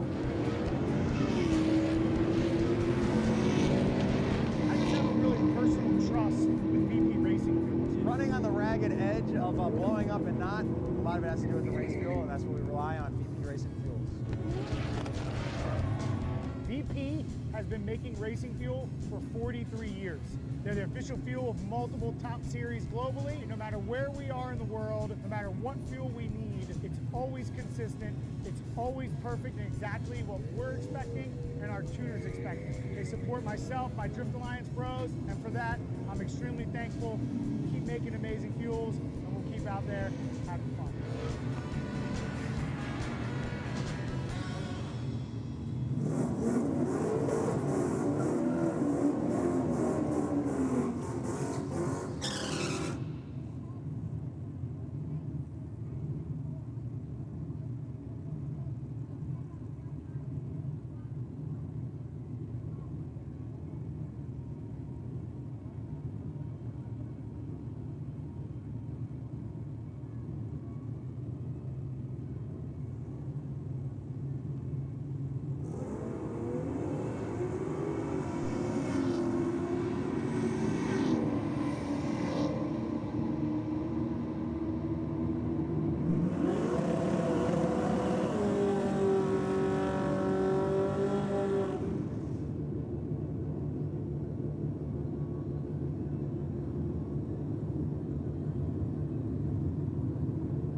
Wow, that was a big save, Mark. We were watching Sorbello leave the start line very early for him, but that little Datsun driver, he was getting a ride up on that wheel around about the 330 foot mark. Yep. And Ben didn't even have the magnets turned on. That's where he was going. Good job to keep it right way up and away from the concrete. Very good catch indeed. Yep. It wasn't right on the wall, but I dare say that if it stayed in the throttle much longer, it might have been a different story. Because, of course, with the car being so small, the correction has to be a lot more refined than just reefing on the wheel because, you go around if you do that. Yeah, well, the car was off balance as it was. And like you say, any aggressive moves, you're just passenger. Well, we both think under the impression that that's got a twin turbo R35 Skyline engine. Okay, yep. If it's the car we've been informed that it is. Wow, so no shortage of horsepower. Pretty big motor too, aren't they? Yeah, I mean the Dada has a good size engine bay for the size of the car, but still that's a lot of engine to fit in there. Okay, yep. Wow. So it looks like we are investigating the rocket lane there. So maybe the oil, the car's attitude on the racetrack might have been caused by a small fluid sweating of horsepower. Maybe I don't know. So we'll just check that rocket lane out and. Yep, thumbs up by Stu. Nobody's looking too concerned down there, Stu. Yeah, it's only water, Steve, thankfully. So, sure they get it fixed. Next up, we've got this Commodore down here, the VT, but it's got a headlight missing, Steve. So I dare say it's turboed. And he's taking on the RX3. He has got a parachute on the back too, Stu. You might not see that from there. Been a little while since I've had to race down the stairs, but when there's a rotary on track with a parachute, I'm generally not far behind.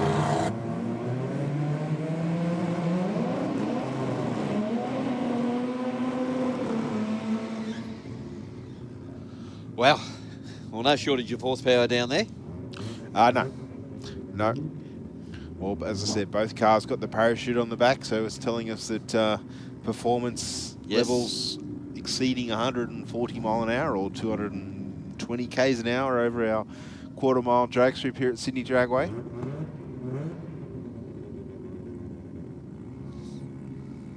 Two very different ways to go racing. Aussie Commodore versus some of Japan's finest. Transbake on board for both cars, and the RX3 straight over towards the centre line and out of the throttle. Easy as you like for the Commodore, just tagging the limiter at the shift. Yeah, wow. Didn't that thing start to come on mid-track? Well, look at the 8th mile, and he would have been out of it just around that point, already doing 100 mile an hour at half track. Rolls on through at 11.81. So we left with a 1.760. And it seemed a little bit lazy down low, but geez, just once that thing started boosting. A power curve, probably a little bit like a cliff. Yeah, exactly. Yeah, and same with the Mazda. The Mazda just launched out and just got totally out of shape. Well, the Mazda normally does pretty well here at the Aeroflow Race for Reals. Of course, making plenty of horsepower there as well. The massive nitro sticker on the back. Yes.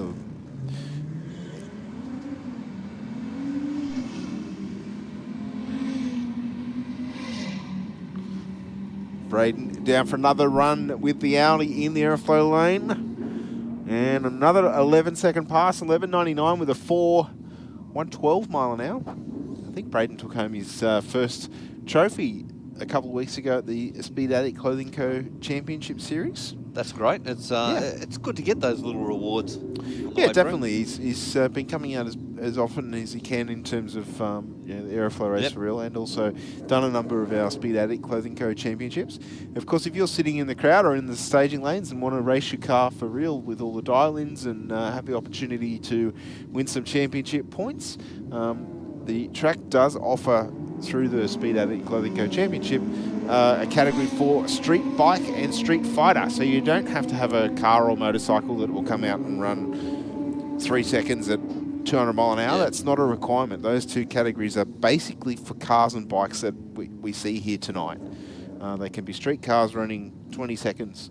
And yes, we do have a couple of cars that come out and run 20 seconds. Yep. And they often do reasonably well. It's not always about being the quickest. It's about being consistent on the reaction times and also in the ET that the car runs for your dial-ins. Of course, the next one of those is coming up in a couple of weeks. So if you are interested, now's the time to check out and enter online. Well, 10-0, 148 miles an hour for the Rocket Lane.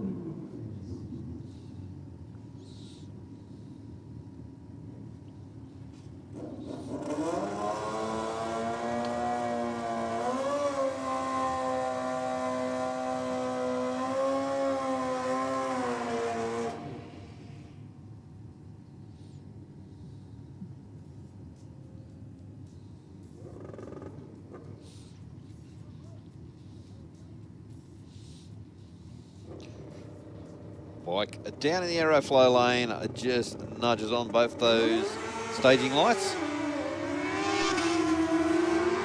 Well, goes out 188 to the 60 foot.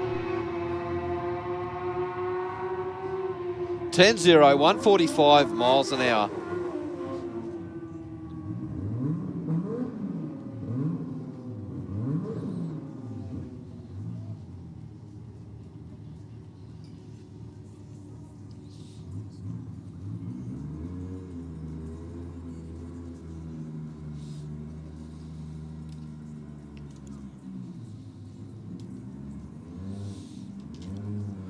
We got both these Falcons down there, both from Suspect Racing.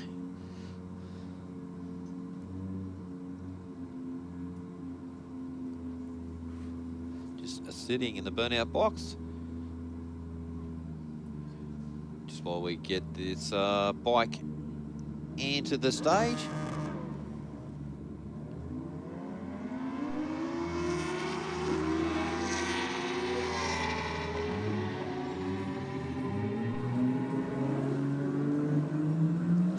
Ten 5, 142 miles an hour. Hey, Mark and Stephen, down in the staging lanes, I was just having a quick word with the driver of Gold Rush, the big diesel-powered Dodge Ram. Hey, boys, they've got a different tuning in the car tonight, and they've also got a new set of radials on the car too, so might have a little bit more poke. It did seem a little bit more aggressive off the start line than we've seen it in past times the car's been out here. So it'd be interesting to see how they go tonight.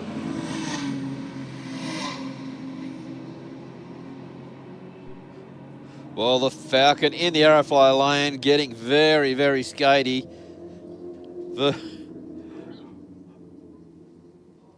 Not a big ET, but huge miles an hour for that car. Really come on strong top end.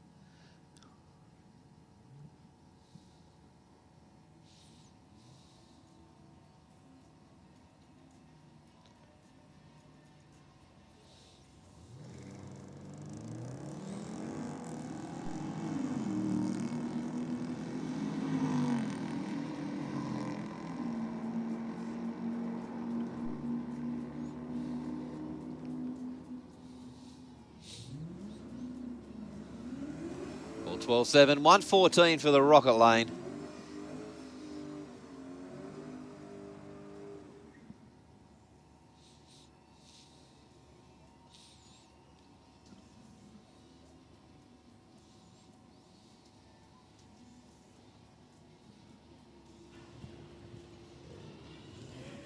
You know, Steve, when you're a young guy, sometimes you look at cars and there's one type of car that you dream that you wish you could own. And just below us is a car that I dream of a fair bit. It's a Porsche 911. It's a Gogo Mobile. Turbo S. This thing is beautiful. I keep telling you, mate, you need to bring a helmet.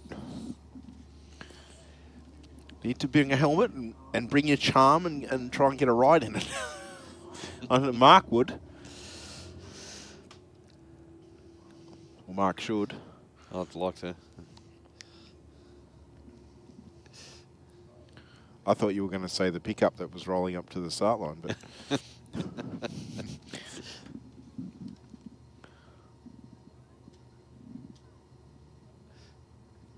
Must be a couple of cars back. Yeah, I just seen it going, just as Stu was talking about, it was just coming out of the staging lane.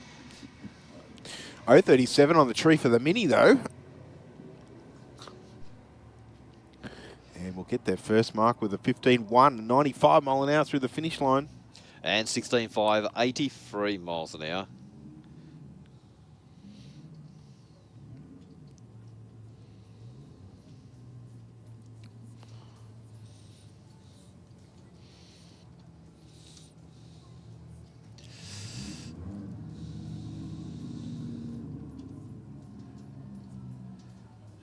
There's just something super cool about a Porsche in there.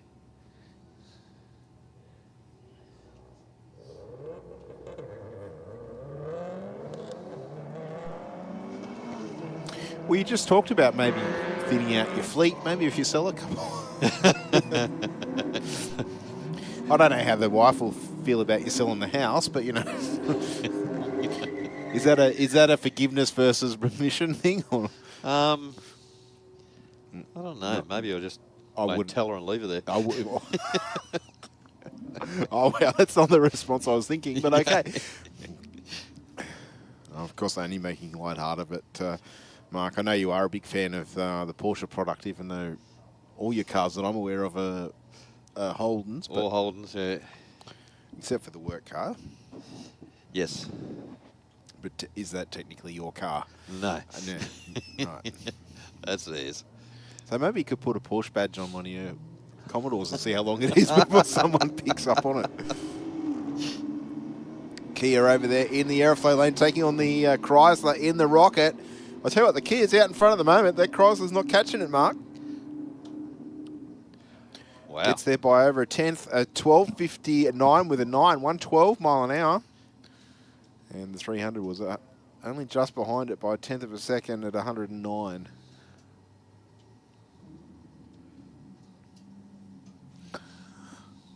Oh, yes, it's in silver too.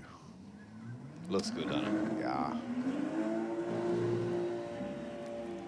Just roll on round the water. Yep. Because I don't need the water because I've got 45 inches of rubber under the back tire, under the back, and all that weight of the engine sitting there as well. I've got an $800 Pirelli on each side, so I'm not not burning them. Yes. And plus the traction control will sort that out. Well, and we've seen these things just roll out virtually brand new and run a 10-second pass. Excuse me, Oh, Mark. 1.6. Got some staging lanes, and a certain dark grey Holden, Colorado. Come here, brother. Mate, first of all, what's your name? Steve. Steve, Aeroflow race for real, mate. Mate, you cracked a 000. Yep. You're a reaction time winner this evening. We'll get a photo with Andrew.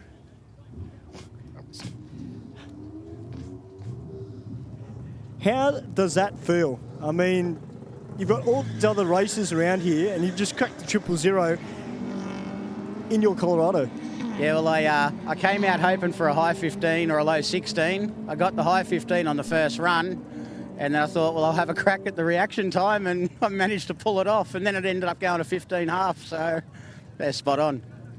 Mate, that money is going to obviously go into it. You've obviously spent a fair bit of money on the car, judging by the way it's all set and everything. Yeah, it's my work ute. It's actually my daily work ute. It's normally got, payload totals 3,200 normally, and tonight it's running 2,650 with me in it because I took a few of the tools out. So, yeah, it goes well for a pretty heavy car. Well, mate, congratulations. It's an awesome achievement. And it just goes to show, as Mark and Steve said upstairs, don't have to have the fastest car. If you know your vehicle, you can do it. Congratulations, Stephen. Thanks very much, mate. I appreciate it. Well done to that gentleman. Great outcome from that. Yeah, definitely, Mark. And I think to run a 15.5-second pass with a 2.6 tonne vehicle is pretty impressive. Absolutely. I did say it was. I thought it was a Triton, but I was looking from behind. So Yep. apologies about that. But yeah, let's see how many red lights he runs for the rest of the night, trying to do another one. But our Falcon in the rocket lane, away on another good pass. 10.56 with a 0.122. Damn, that thing sounds so good, doesn't it? Oh, yeah, absolutely. I may have spoke too soon. Commentator's curse. Yes, I did literally just say how good it sounded, didn't I? I didn't hear any knocking or metallic sounds across the finish line, but we often don't hear them. No, not up that far up. And hopefully it's nothing. Mind you, it's been copying a little bit of punishment the last couple of weeks. Has indeed. You know, like, you don't know too, like, you could have just done a service to the box and it's just a little bit of overflow blowing back. But I don't remember seeing on the previous earlier passes.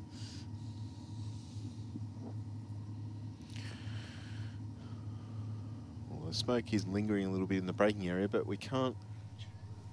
We're just checking the hill at the moment, but we can't see any trail of oil, so it's not catastrophic. Anyway, might have just let a bit of that smoke out. Could have. Well, it did. Yep. But we've got our crew up the top end of the track. They're having a really good look up there. And when they're happy with what it's like, they will give us a thumbs up. Or if it needs a little bit of a clean up, they will have it done quick smart.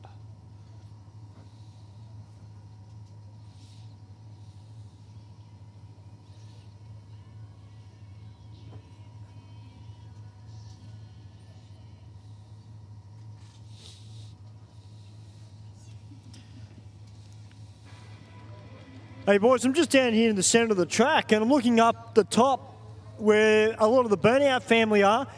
You guys got the film crew up there. What's going on?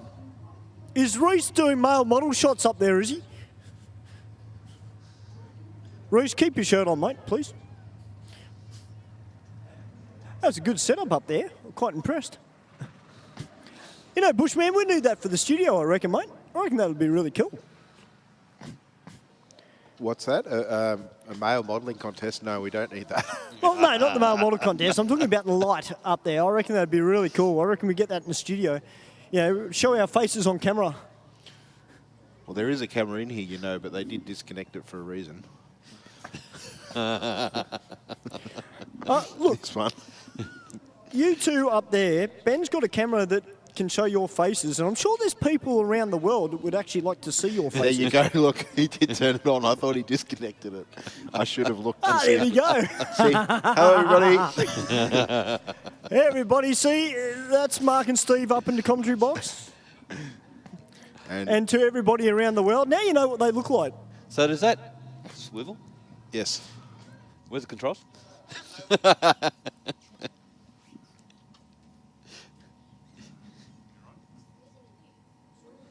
There was somebody up in Burnout Central that was waving to me or calling my name. Who was it up there that was calling my name? Somebody was shouting to me.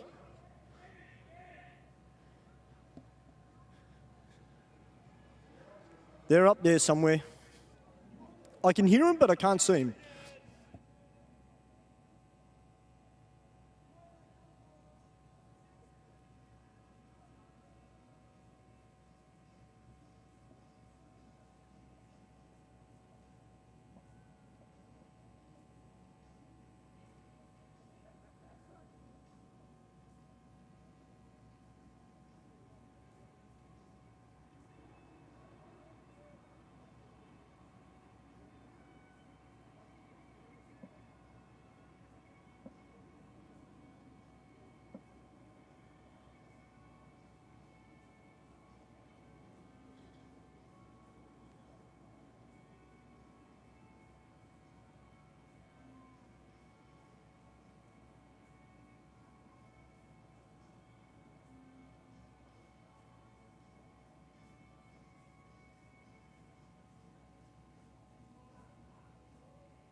All right, I've been told who the culprit was. You know who you are, Ben. Yeah, I know who you are. You're a menace. No, you're a good bloke. You're a good bloke. He's a Raider fan. He's a good guy. Not really, no. It's been a... Look, I see a lot of people, mate, up here. You behave yourself. He's got a stick. Yes, you behave yourself. Can't take them anywhere, can you, Mark? Tell you what, we've got some great spectators as well that come here to Aeroflow Race for Ill and support the cause. This gentleman, though, that's standing right next to me, mate, when I first met you, believe it or not, Mark, he was a lot shorter than me. Now look at you, you're like huge. What's going on, mate? Not much, just came down to see the cars. Is your dad here? Yeah, he's up there. Where is he? Ah, there you are.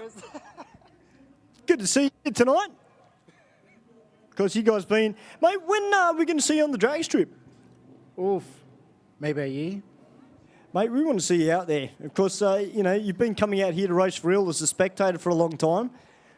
I think you've got to twist Dad's arm and get you on the drag strip. One day you'll see me out here. One day. Well, I'll tell you what, mate, we can't wait. And hopefully we'll see you race your dad for bragging rights. You better be careful. He might be a gun. He might be a gun. You know, he's watched a lot of drag racing since he was a young fella.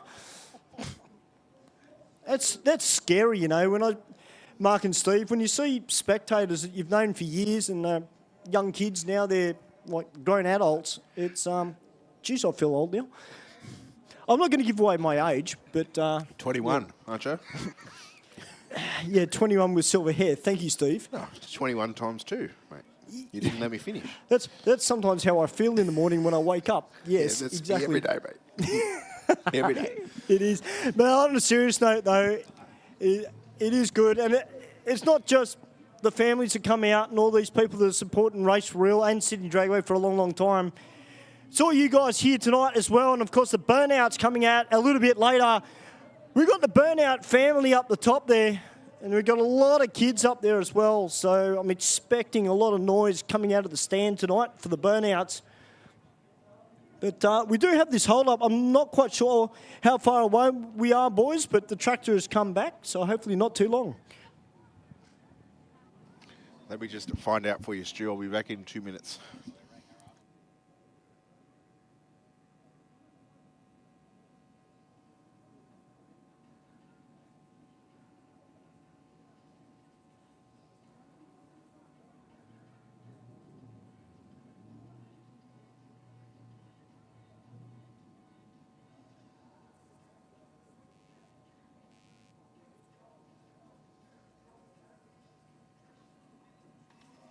All right, we're not too far away from getting the fire up. The starter has just told me last pass on the tractor, so only a few moments, and we'll get these two cars up into the water and get them to commence their burnout. Of course, we've got a very nice-looking Falcon down there in the Aeroflow lane, taking on the Commodore over in the Rocket lane. It's just rolled forward, about to commence the burnout procedure. And there's the arms to move forward from Angela in the water box.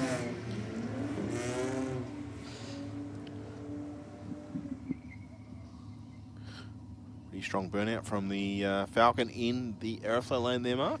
Yeah, it was indeed. Commodore with the single spinner. Yes. Lit up that one tyre. At least that way you can swap them over and get even wear. Can, yeah.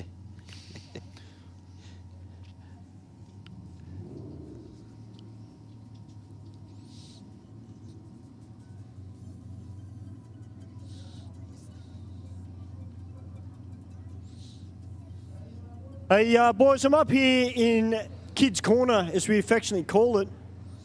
And it's been a little while since I've been up with the crowd. And I'm here with this young family. And their dad's racing tonight in the green Kingswood with the lizard number plates. Do you want to say something to Dad? Daddy! Yeah, do you want to say, go, Dad? Hey, Dad! Here we are. Back to you boys upstairs. Thanks, Stu. Well, Falcon out and gone.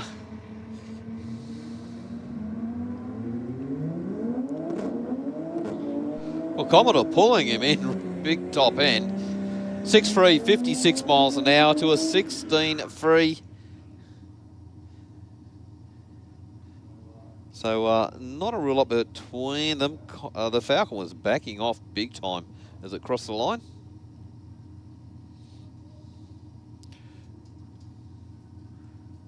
Okay, well that have a go at all this smoke coming out from the tray in this Falcon in the Aeroflow lane.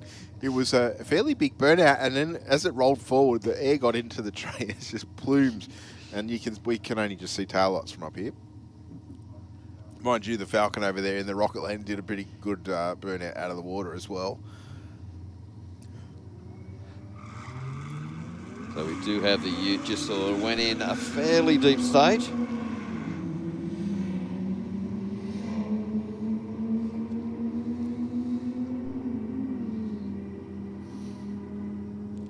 Well, Ute goes across the line, 13.7, 112 miles an hour to a 14.7 for the rocket lane.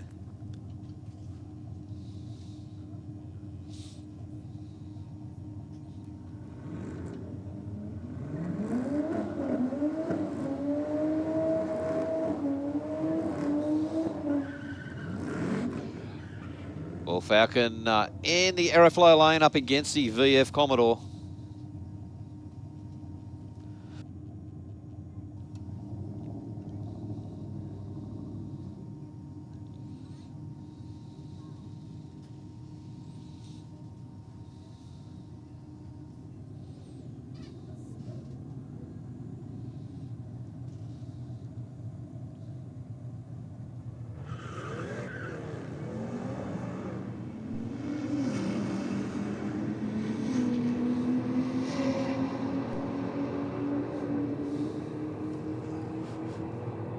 Bit of a battle at the top end, 12.8, 117 miles an hour to a 12.8 at 90 miles an hour.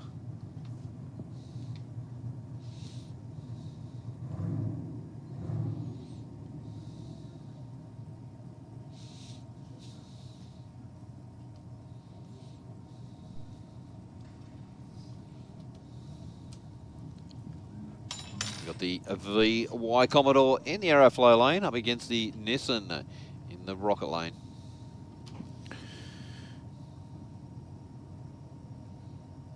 Who will it be to the finish line at the other end, Mark? Well,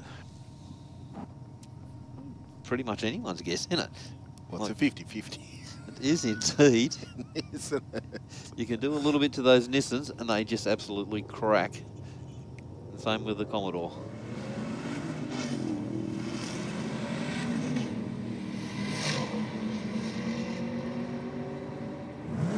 The Commodore definitely marching on at the top end of the racetrack, Mark. 12.93 with a 121 mile an hour. And 14.8 at 109 miles an hour for the rocket lane.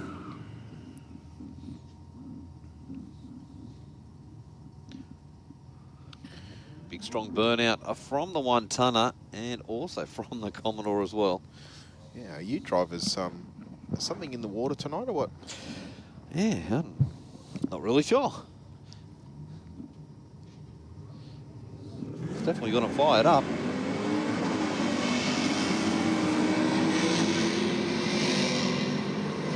Again, I think it was that Ute doing a little bit of limiter bashing at the shifts there.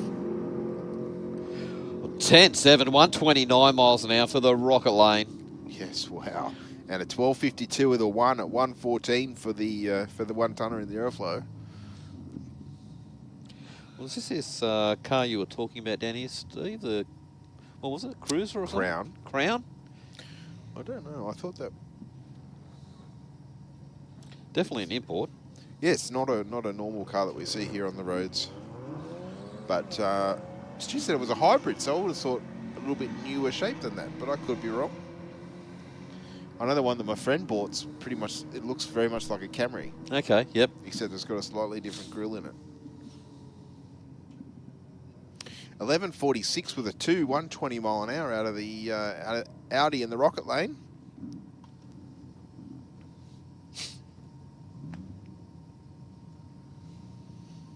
Where's our Porsche friend? Is he back in the staging lanes?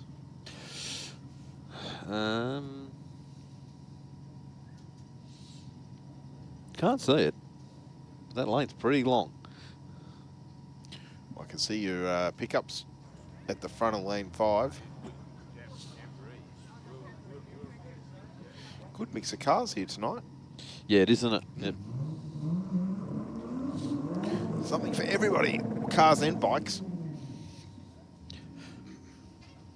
All little Polo in the Rocket Lane, taking on the Skyline in this one.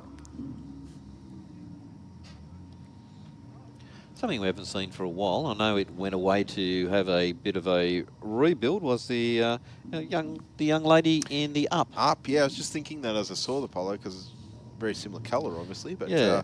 yeah, the Up. We haven't seen it for a good couple of months. No. Maybe it's coming back with an R conversion or something. You know, It might do. Yeah, she said it was going away to have something good put in it, and she was very secretive, but a big smile on her face. And the Skyline takes that one out, Mark. 12.84 with a 122 mile an hour through the finish line. And a solo run for the Subaru in the Aeroflow lane here. I think they're just waiting on the Mazda down in the burnout box. Oh, yes. Sorry, I should have looked.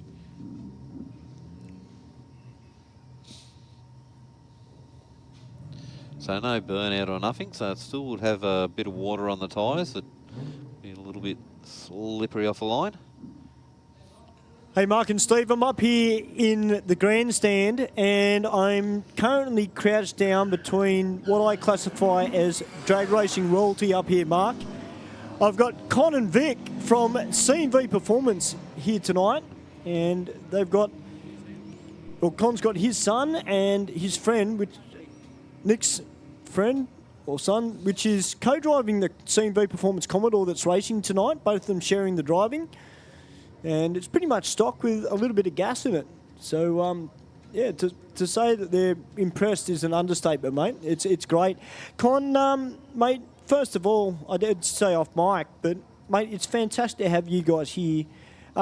Not just because you guys have been around the scene a long, long time and, you know, what you guys haven't done in drag racing is not really worth knowing. But at an event like this, to see a car come out with a major Sydney workshop sticker on it, us as commentators being able to promote the business as well, and I guess for you, you know, you get to see the next lot of fast street cars coming out. It's very impressive. We're really watching the new generation come out, and especially we've got the kids here having fun, which is like a big deal for us. But it's amazing, a lot of cars out here, and it's a good show, very good show. Well, mate, you know, Steve, Mark and I, we've been around Race for Real for a long, long time. We've seen it booming, we've seen it quieten down. Now the street scene's really starting to come back in a big way. And look, one thing it strikes me, because you guys are around working on these street cars and race cars too, it's interesting to see the difference with the cars, because, you know, we go through times where we get a lot of Barras, other times we get a lot of LSs. But I was saying to Mark earlier on commentary, the Mustangs, the modern day Mustangs, they just, I don't know, is there something going on with that scene? Because we don't see a lot of them here on the drag strip. Yeah, I agree, because they're a really good car. And basically, in America, they're fantastic and they're really followed it, but here in Australia, haven't really done the same. So, you know, a Mustang with a supercharger on it's a super quick car and, you know, exciting to watch and fast, you know. So, I don't know, it just hasn't kicked off. Like Barras and Commodores are everywhere and they're also very fast, but it's Australia. I think that's what it is, the difference, you know. We grew up with those cars. Absolutely. Now, Vic, I'll tell you what, mate, I just want to hark back a couple of weeks ago. Frank Tarabay up at Jamboree. Brand spanking new car. It's been prepared by your workshop. How proud were you, mate? Oh, very proud. It's been a long time since we were on a 6-cylinder program, so we did pretty well for the first time out, so it was pretty good.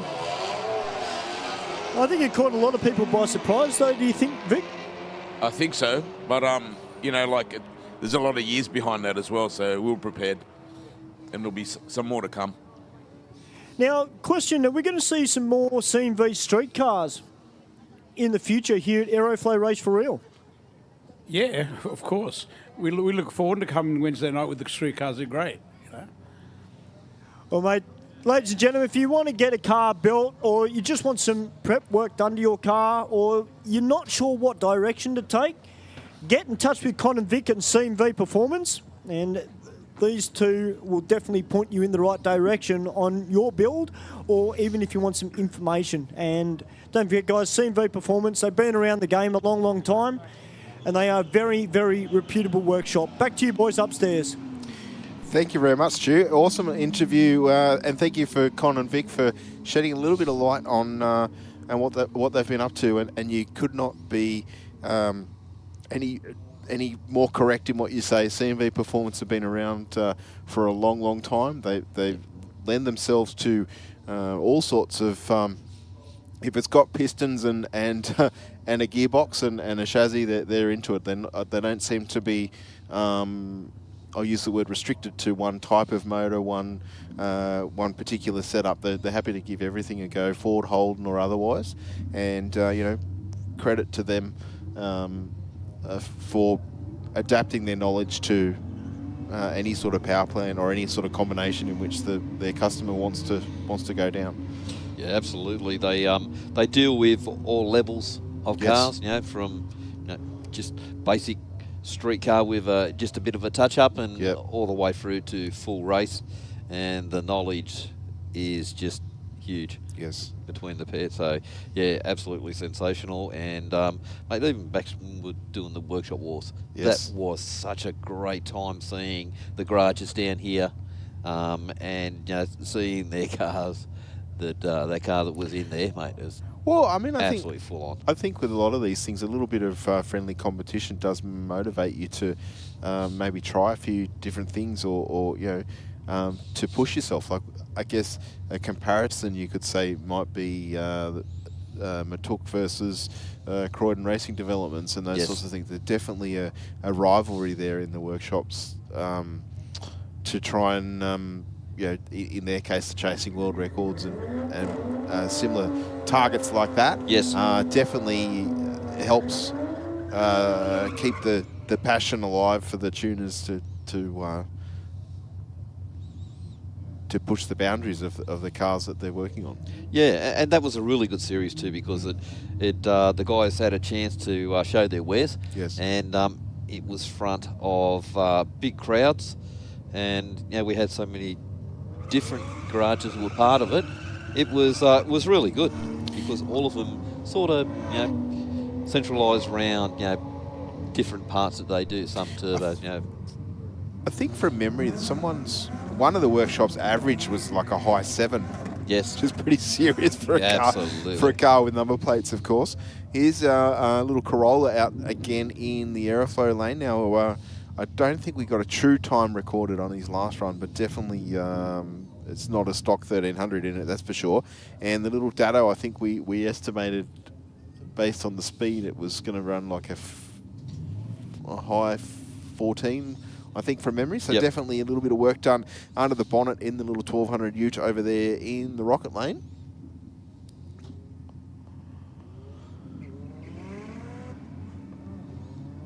Again, that smoke out of the 1200.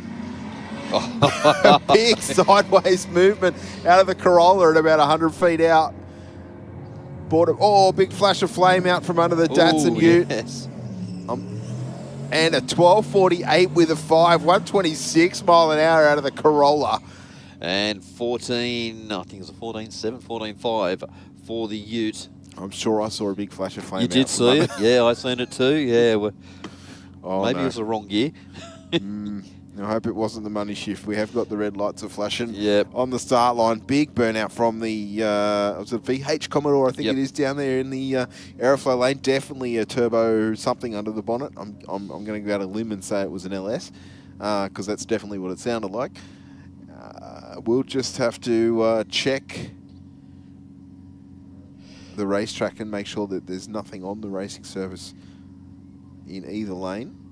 Yeah, we do have all our track crew down there. They're all over the track. And, yeah, they'll have a really good look, make sure everything's fine. And if it's all good, we get the thumbs up and go into racing again. Yeah, I tell you what a sleeper, that little Corolla. It's got the Venetians in the back window and everything. Oh, yeah. Another one of these small cars that did well to keep it in a straight line.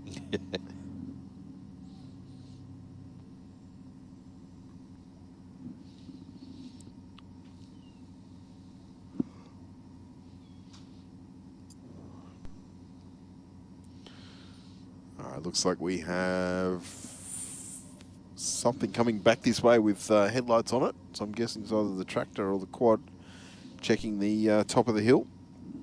What we might do, ladies and gentlemen, is just throw it to our big screen for a couple of words from some of our sponsorship partners here at Sydney Dragway. Mark and I will be back with you very, very shortly. BikeReview.com.au is Australia's leading website for performance and modified motorcycles.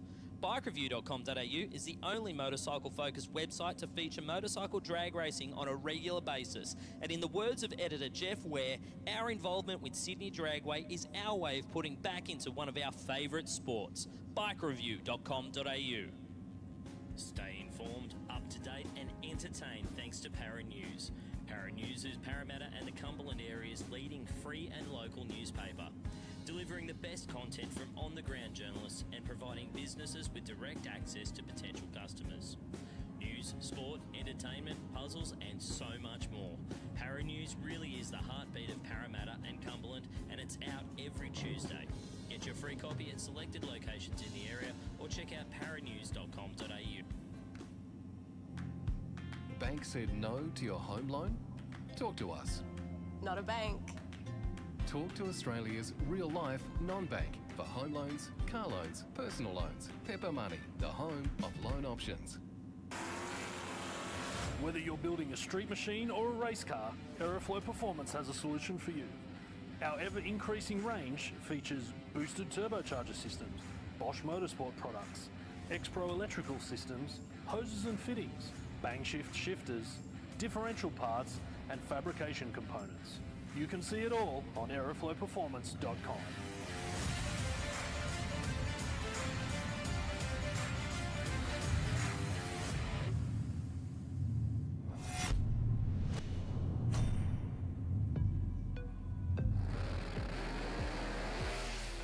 Drag racing is not just about the horsepower. There is also some cool science at play right here on the racetrack.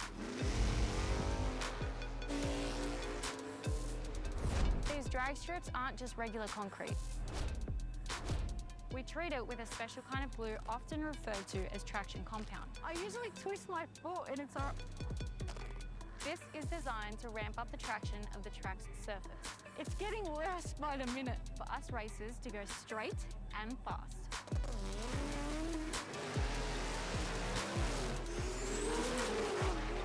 In drag racing, every millisecond counts.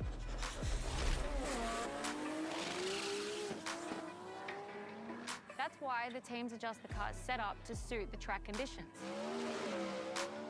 Teams can assess the traction on the track by using this interesting device called a traction meter gauge.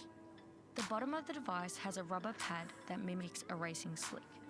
To measure the track's grip value, the user stands on the base, ensuring the rubber pad bonds with the racing surface. Turning the torque arm on the top of the device will rotate the rubber pad. When the bond breaks, the user will see a number on the dial.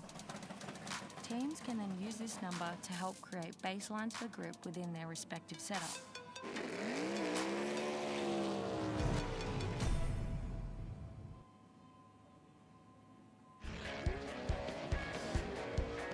I've chosen to use VP racing fuel since I was a teenager racing motocross, which was 21 years ago now. I have a really personal trust with VP Racing Fuels. Running on the ragged edge of blowing up and not, a lot of it has to do with the race fuel, and that's what we rely on, VP Racing Fuels. VP has been making racing fuel for 43 years. They're the official fuel of multiple top series globally. No matter where we are in the world, no matter what fuel we need, it's always consistent, it's always perfect and exactly what we're expecting and our tuners expecting. They support myself, my Drift Alliance bros, and for that, I'm extremely thankful. Keep making amazing fuels, and we'll keep out there having fun.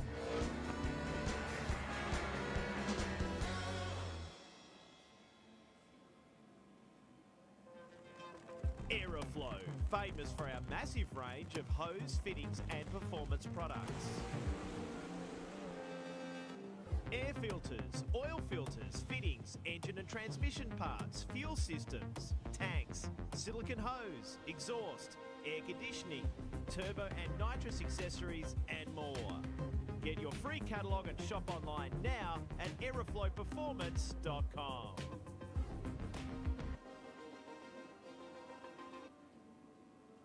Bang shift shifters from Aeroflow Performance are truly the modern shifter for the modern age. Featuring a full bespoke billet case, all shifters are designed for right-hand drive vehicles with an LED lit gear position indicator. Available in either ratchet or gated options, as well as OEM replacement shifters for popular Holden and Ford vehicles. A large range of Bang shift spares are available for each shifter that includes shifter cables, brackets, lever and gate kits, trans brake buttons and drop boxes for the ideal mounting solution. Shift into gear and check out a full listing at aeroflowperformance.com. How would it be if we funded a pilot program for you to run that enabled you to bring some vision impaired kids onto the Saints Play program? Oh wow, that would mean the world. My reward is the smile on the kids' faces. And since you've given so much to others, we'd also like to do something for you personally. How would it feel if Pepper sent you, your partner, and your daughter Molly to the Gold Coast for a few days? Awesome. I don't know what to say. It amazes me. Thank you very much. Stay informed, up to date and entertained thanks to the Western Weekender. The Western Weekender is Penrith's leading free and local newspaper, delivering the best content from on-the-ground journalists and providing businesses with direct access to potential customers. News, sport, entertainment, puzzles and so much more. The Western Weekender is the heartbeat of Penrith and it's out every Thursday. Get your free copy at selected locations in the area, home delivered, or check out westernweekender.com.au. Boosted turbochargers from Aeroflow Performance are designed for the automotive enthusiast who wants optimal performance at a competitive price. We have a range of turbochargers in both ceramic ball bearing and 360-degree journal bearing options to suit your power goals from 200 up to 3,000 horsepower. To help turbocharge your vehicle, Aeroflow Performance also have a large range of turbocharger accessories. From steam pipe turbo manifolds, external wastegates and intake and exhaust solutions, you can have your car boosted in no time. For a full listing, check out aeroflowperformance.com.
Well, guys, while we've got this little bit of downtime, why don't you come over and check out some of the stock at our official merchandise store up here at Sydney Dragway.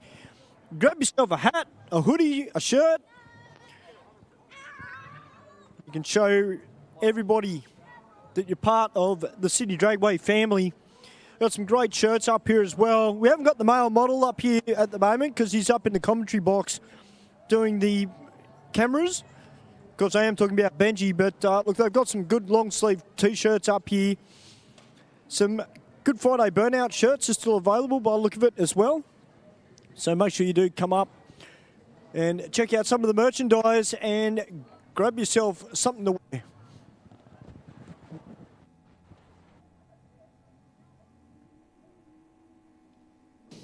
Hey Stu, I've just been told that when we go back to racing, we're going to be running that Pro Tree on the start line, which of course for all of our fans and racers that haven't run a Pro Tree, that means all 6 of the amber lights will flash at once, just like we see with all of our professional categories.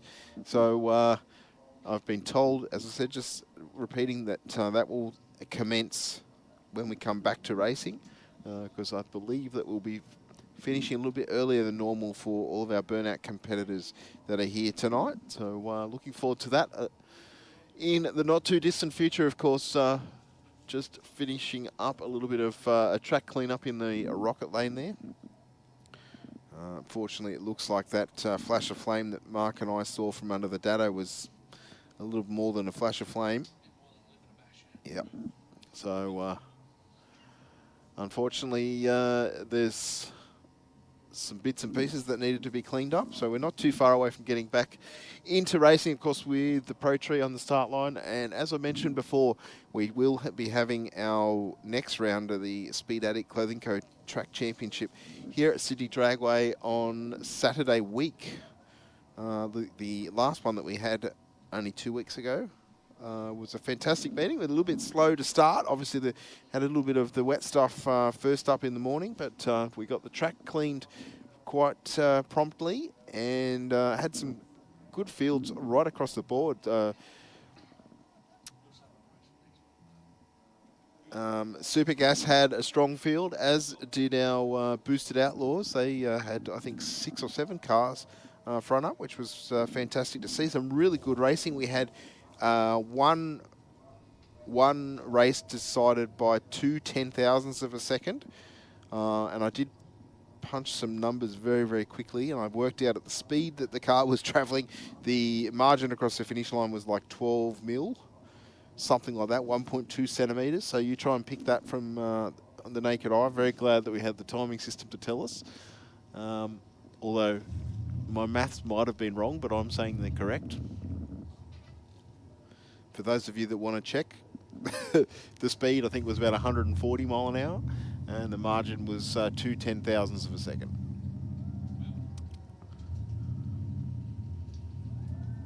And let's just say that the loser was not too disappointed to lose. He still had a big smile on his face. You don't mind losing to those ones that are so close across the finish line.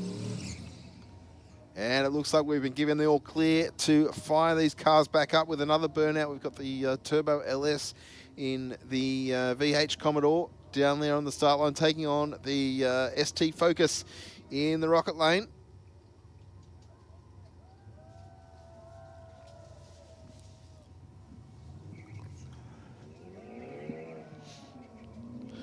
And the Focus away nicely with a 2.6. 60 foot.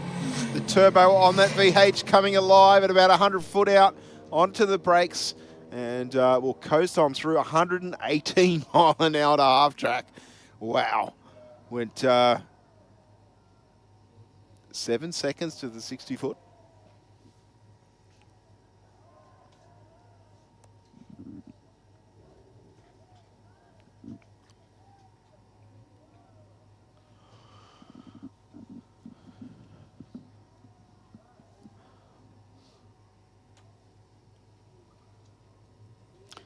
Looks like we've got a Porsche SUV sitting down in the water box. It was due to take on Braden Stewartson in the Audi down here, but I'm not sure the Audi's going to get a run this time around.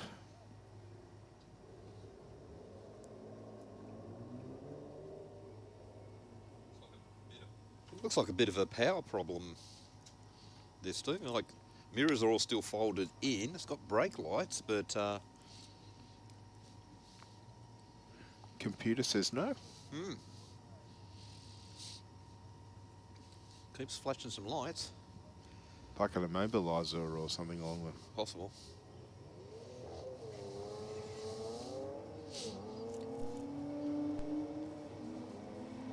All right, so the Porsche on a single down the rocket lane.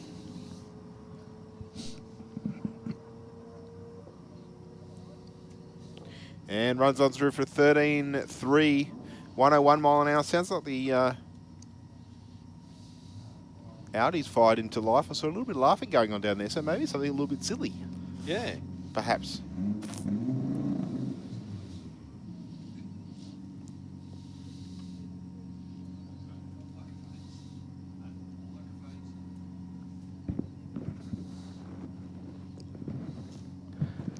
What are you talking about?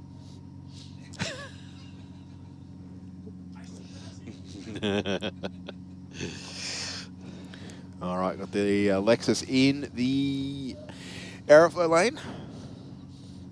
Taking on the Commodore over there in the Rocket. Commodore's just going around the water. And Lexus going through the water. I thought the other way around. That's a very decent set of tyres on that Commodore down there that's just done a cracker of a run. I think showed his hand without showing his hand. The red Commodore, the VH? VH down here. Yep.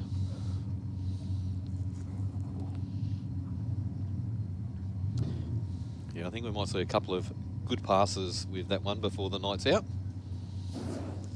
Our staging lane's full of cars and bikes down there. Of course, behind the tower, lots of people down there too. Always a good atmosphere down there in the staging lanes. Looks like the Lexus, unfortunately, driving away. A very nice blue under this lights here at Sydney Dragway. Helmet's coming off, so it looks like may have a bit of a problem with the Lexus.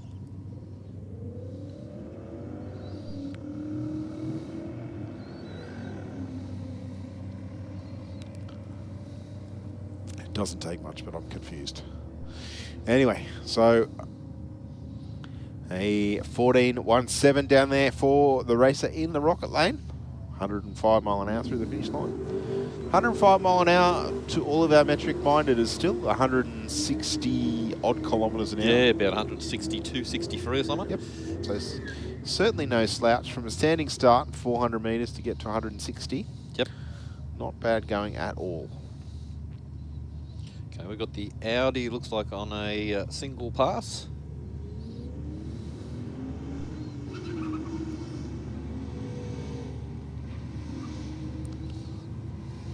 All right, a Ute out in front in the Rocket lane, went 128 mile an hour before from memory. No, might have been a different. 13.8 with a 0, 104. I was working off memory. And 17.1 at 81 miles an hour. The S Commodore just rolled into the burnout box, and right beside him the XY Falcon.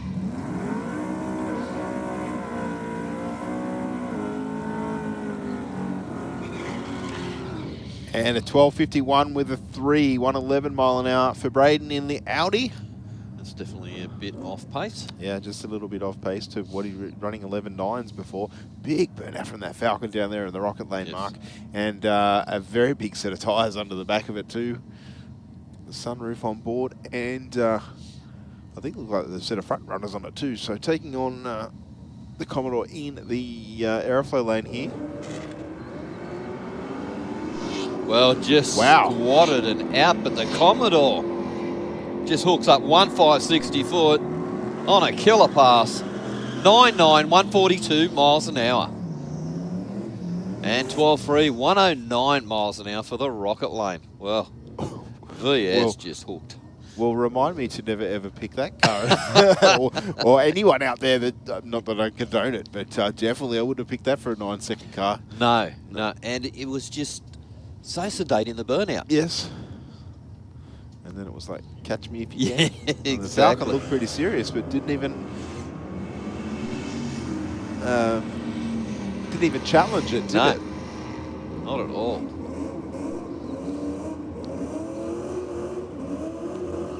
And a 10.44 with a 2, 139 mile an hour for Eden in the utility there. To a 13.0 with a 7. Big burnout from a racer in the Aeroflow lane. Yeah, well, you can put some heat in some tyres, but sometimes you can put too much heat in some tyres.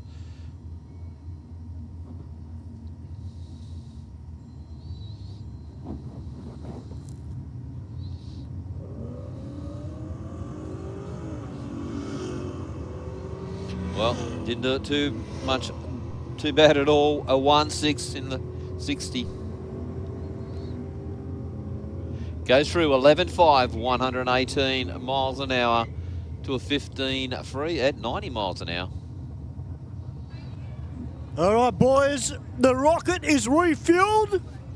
Got a little bit of energy going to be starting to be stored away, ready for the burnouts a little bit later. But I'll tell you what, it's good standing up the top near Kids Corner and just watching the racing and just starting to see that grandstand starting to fill up a little bit, which is fantastic to see. But some fantastic racing from up there. It's a great spot to watch it. Any style of drag racing. Doesn't matter if it's a Wednesday night street meet or if it's a full-blown championship round. Actually nice, boys, to actually get up for a change and actually go and speak to some of our patrons that are here tonight. It's always nice to hear their perspective on things. I tell you what, it'd be interesting, Stuart. I know your microphone probably wouldn't reach down to the top end of the racetrack. Just see if you can give us your take on a car going past you at warp speed. But as I say, I know that your microphone won't repeat back to the commentary box from down there, unfortunately. 152 to the 60 out of the Ute, I think it is, the Monaro, it is in the Aeroflow lane, runs on through for a 10.75 at 126 miles an hour. And 11.2 at 125 miles an hour for the Rocket Lane.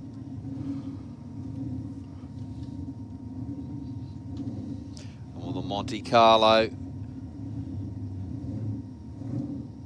454 of goodness up under the bonnet. Yeah, he lines up just facing towards the left-hand side of the Aeroflow boards because it'll lift and turn over to the right.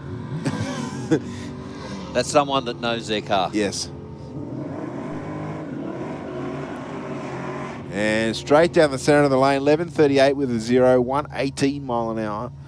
And 14.1 at 100 miles an hour even. We saw that not long ago with the Paul Mahayat driven Gas Celica. Yep. Is out here on a test day, and every time he did a burnout, he lined up about half a metre off the white line on the right-hand side of this lane. Yep. And every time it jumped over on the tyre, like when it stood up on the tyre, it jumped over, and then it carried the front end virtually identically on every pass. And you could see it was him because the burnout mark was so far out of the groove for anybody else. Yes. Yes, so that comes down to knowing your car. Of course, 10.58 with a 5 there for our pickup in the Rocket Lane. The other grey car that Mark's going to give garage space to. We got the Cortina down here. Renowned for most guys that with a bit of power in them, they do bring them in on a bit of an angle. Has the Cortina done a run tonight? I haven't seen this car, and it just does a little step sideways. Moved around a little bit on the hit, but meanwhile, a 10.82 with a 9 at 133 in the Aeroflow lane. Oh, a little bit of smoke. Yeah, indeed.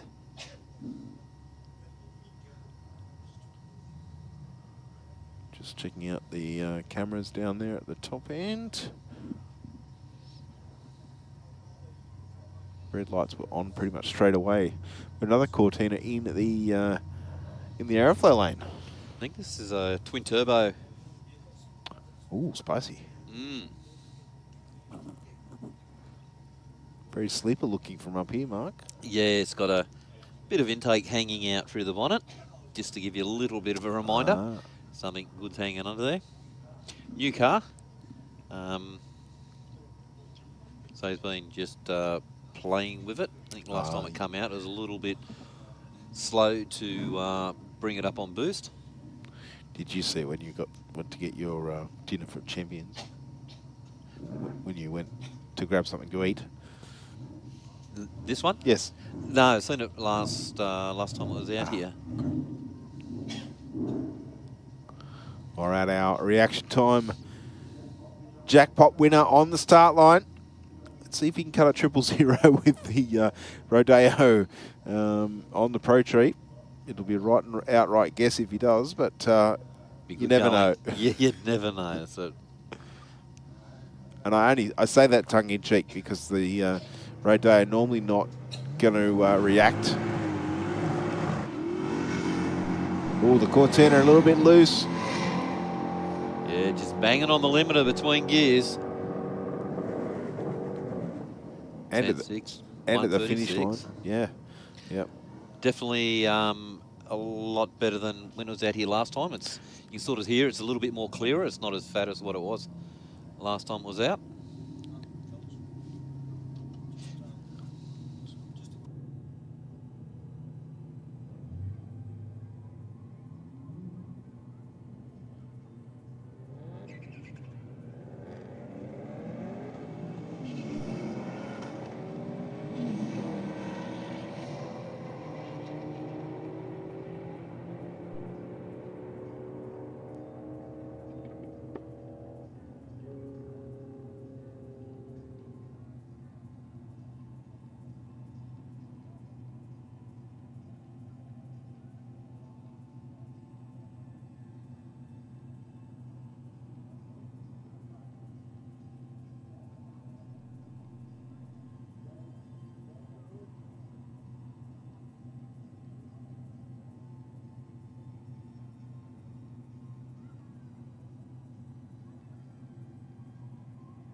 Hi, everybody.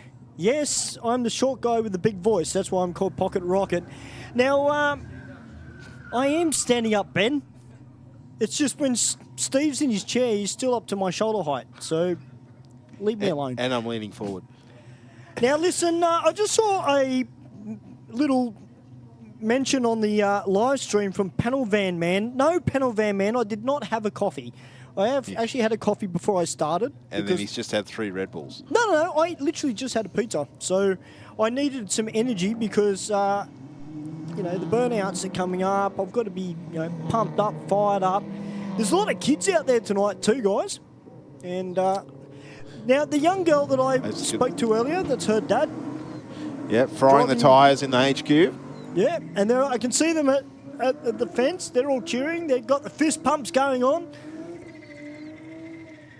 So good to see. Great to see the families out here and seeing all the young kids come out here and enjoying the night. And hey, guys, like when I interviewed the young fella earlier, you know, seeing these kids grow up. Yep. And then, you know, in the future, we'll probably see them here on the drag strip. I think definitely, you know, drag racing is a generational thing. You know, if you can get interested and get into the scene, it's very easy to stay involved. Yes. 11:47 out of that HQ. There's definitely a bit of turbo action or something going on under the bonnet in that car. You haven't spoken to the father yet, have you?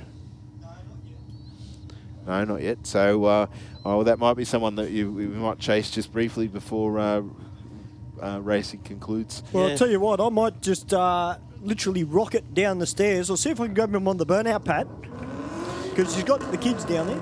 All right, you're on a mission. Choose to accept or not, you're on a mission. No acceptance, you've got it. All right, now Ford Mustang over there in the rocket lane.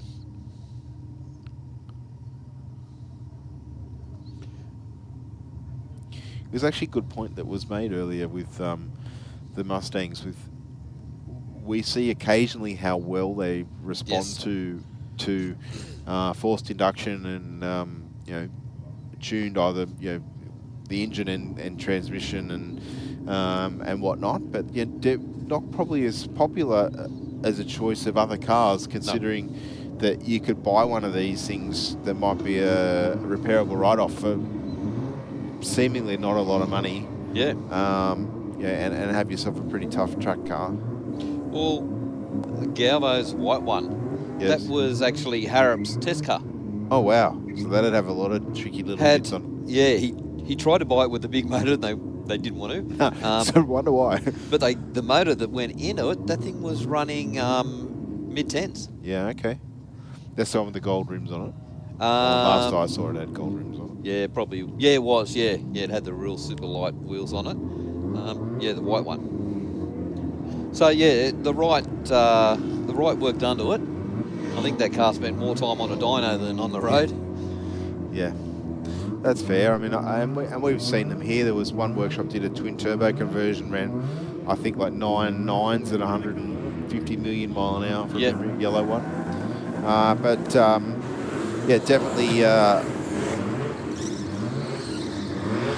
not a bad performance option if you like your V8s and the Ford power plant. Yeah, Todd O'Leary's Mustang, that's twin turbo. Yes. Excuse me, boys, I'm just on the return road and I've got the Lizard here. Mate, what's your name? Sean. Sean, welcome to Aeroflow Race for Real. Mate, you got the full cheer squad over there, mate. They're loving it. Yeah, it's great. Good night. Mate, something for the kids to aspire to in the future, isn't it? Get them out in the future and get them drag racing. Hopefully, yeah. Good family event. Well, mate, they're loving it. We got the cheer squad here. Before he goes, you guys want to give him a big cheer? Woo! Go, Dad! Yeah, there we go, guys. That's what it's all about. Aeroflow Race for Real. It's about the families. The Bushman and Mark Thomas up in the studio doing a fantastic job tonight as well.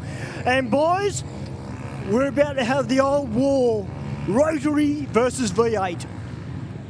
I don't think there's a stronger rivalry pretty much in drag racing. Of course, the V8 away nicely from the start line, wheels up and all over the shop for the Mazda. That's 2 runs tonight out of the throttle early. Yeah, just blew the tyres clean off that then. Certainly a handful of 10.39 with a 9 at 1:32 across the finish line in the Aeroflow lane there. Shame couldn't get that rotary down the track. Oh, definitely. We've seen that car probably run similar times from memory. Yep. And it would have been a pretty good battle to the end. But unfortunately, the Mazda just not getting the launch that he would have wanted. Well, here's a good pass. We've got the Datto 1200 up against Joe Savello in the Nissan. Now, you might think this is a little bit of an unfair battle, ladies and gentlemen, but that little Datto has somehow got in it a quad cam 3.5 litre R35 Skyline power plant in it, twin turbo. Okay, they're waving him out. So it looks like he might have Is there something on the track just dropped behind the car? fluid, or There was something he dropped on the first pass that I saw. Yep.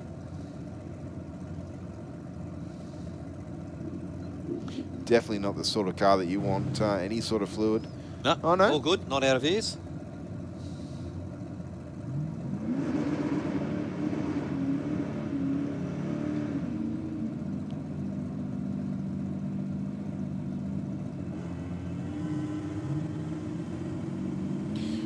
On the bump box for the Dado Ute. Squirmed around a little bit off the lead, but the Ute on the brakes at half track. 9:07 with a 6. 1:54 for Sabello in the 180 SX. So again, a good speed. And 11:63 with a 1 for the Dado Ute in the rocket lane there, Mark. Well, that Dado Ute, that was on a great charge. He was out in front from the first part. Yes. And just powering. But yeah, stepped out of it early. Sorry, Stu. No, you're right. I was just going to say, Mark and Steve, that car had a fair bit of water coming out of the exhaust pipe on that car as well. So hopefully that isn't affecting him too much in the 60 foot, but there was a fair bit of liquid that was coming out of it. Well, hopefully it's just condensation and yeah, might have a stainless exhaust in it. They're normally pretty bad for that, but you would have thought after a run or two that, especially with the volume of air that would be coming out of the exhaust pipe, there wouldn't be a trace of any fluid left in it. Now let's see what this Commodore can do. Now it does have the parachute on the back. Braden away with the Audi 060 on a Pro Tree. Done pretty good there. The Commodore building boost on the start line. Audi nearly at the finish line. And a 12:02 for the Audi. The Commodore just driving away.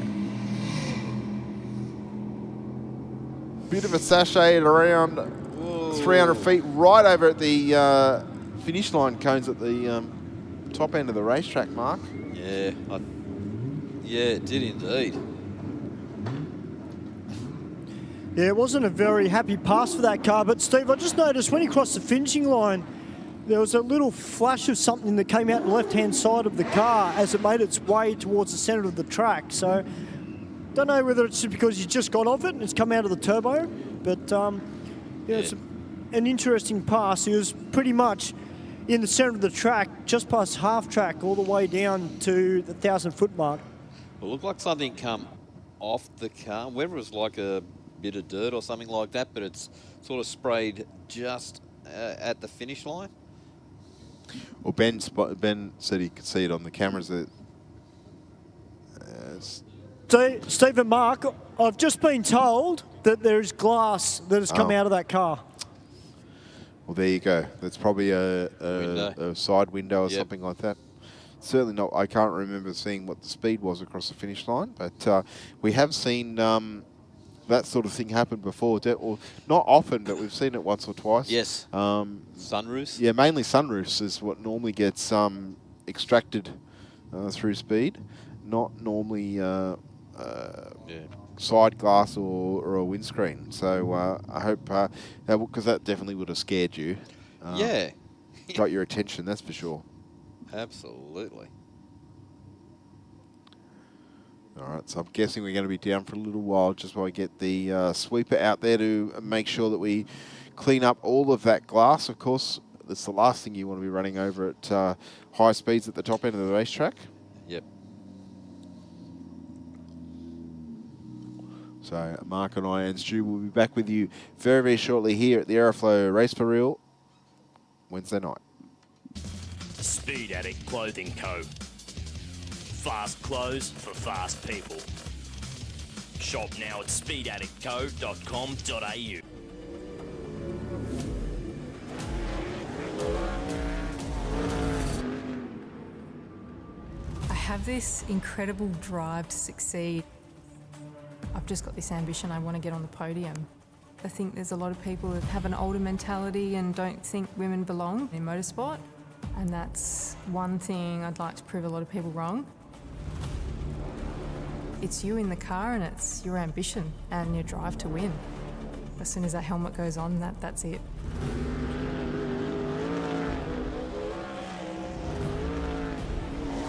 I'm Brooke Newson. I'm a sprint car and outlaw car driver.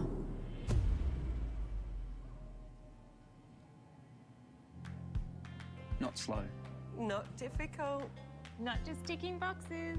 Not a bank. Talk to Australia's real-life non-bank for home loans, car loans, personal loans. Pepper Money, the home of loan options. Aeroflow Performance provides a wide range of high-quality performance products for racers, street machines and hot rodders.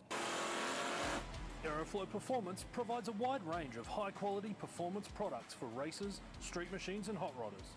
From fittings, fuel system components, intake solutions and even turbocharger systems, you can see it all at aeroflowperformance.com. I've chosen to use VP racing fuels since I was a teenager racing motocross, which was 21 years ago now. I just have a really personal trust with VP racing fuels. Running on the ragged edge of blowing up and not, a lot of it has to do with the race fuel, and that's what we rely on, VP racing fuels. VP has been making racing fuel for 43 years. They're the official fuel of multiple top series globally. No matter where we are in the world, no matter what fuel we need, it's always consistent, it's always perfect and exactly what we're expecting and our tuners expecting. They support myself, my Drift Alliance bros, and for that, I'm extremely thankful. Keep making amazing fuels, and we'll keep out there having fun.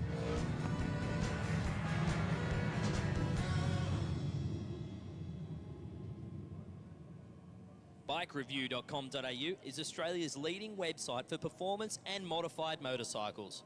BikeReview.com.au is the only motorcycle-focused website to feature motorcycle drag racing on a regular basis. And in the words of editor Jeff Ware, our involvement with Sydney Dragway is our way of putting back into one of our favourite sports. BikeReview.com.au. Stay informed, up to date and entertained thanks to Para News.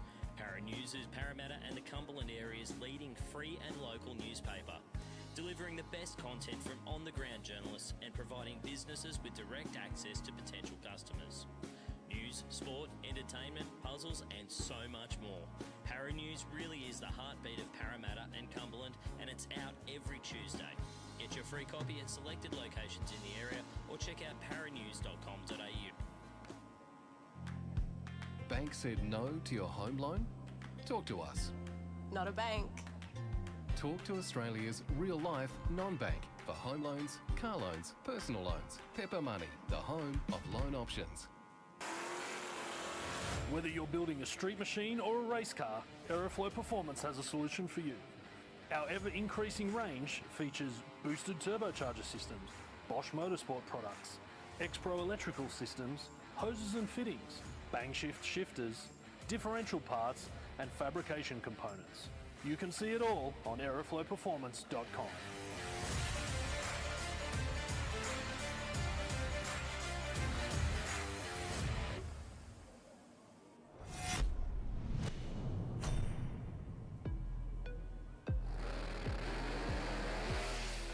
Drag racing is not just about the horsepower. There is also some cool science at play right here on the racetrack.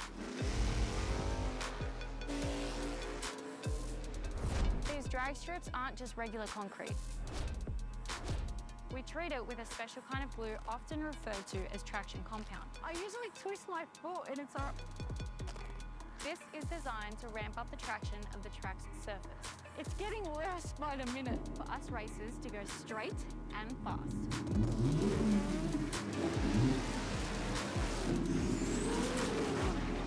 In drag racing, every millisecond counts.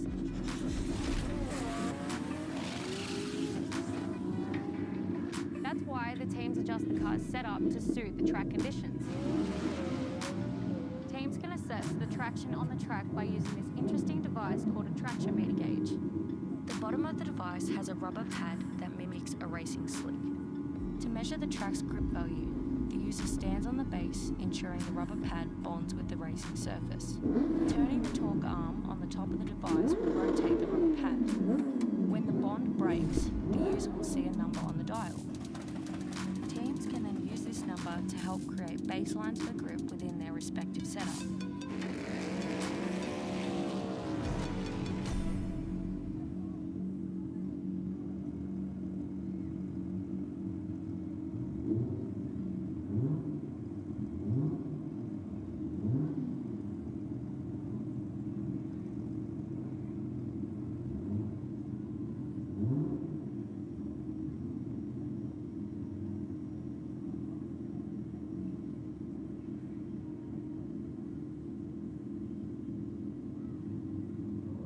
Well, welcome back, ladies and gentlemen, to Aeroflow Race for Real. We're just cleaning up a sunroof that has decided to depart a Commodore.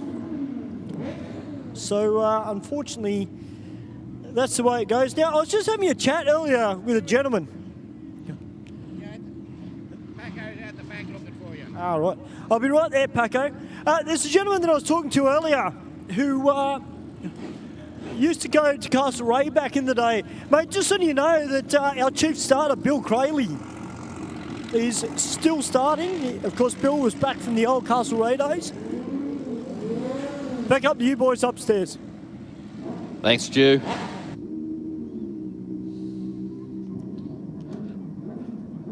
I actually used to go out to Castlereagh just to watch the racing. Is that showing me age? No, it's showing your experience. That's what it's showing. Yeah. Yeah, I used to go down to me with my brother when he was going down there as well. Oh, Jeez. wow. It's still moving around. Oh. Am I imagining that, or did that not go straight for like no more than about 3 meters? No, it didn't go straight. 981 with an 8 at 153. Wow. Geez, that was a wrestle all the way, wasn't it? It was, Mark. 177 to the 60, 122 mile an hour to half track.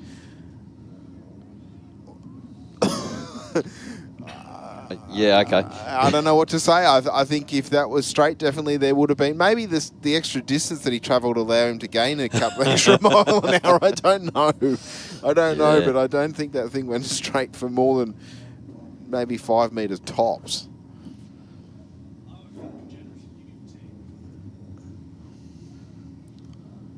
I would have not been. I would not been in the throttle for that long. But anyway. I was going to say, I know one thing that I'll be glad it wasn't me driving it. Yeah, or you're a passenger, either or. Yeah, yeah. All right, back into our bikes here tonight. The Rocket Lane's going to take the win here, Mark. A 10:34 with a 149 mile an hour through the finish line. And 10 to 149 miles an hour as well.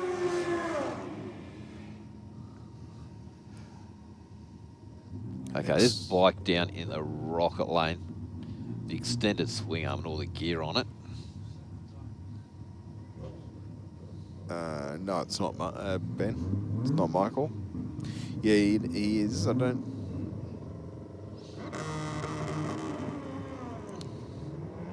Oh, it's just rolled on the line. Oh, it's unfortunate. Not going to get a time at all. No. The Aeroflow lane through the finish line, 10:07 with a 9, 150 mile an hour. Huge miles an hour.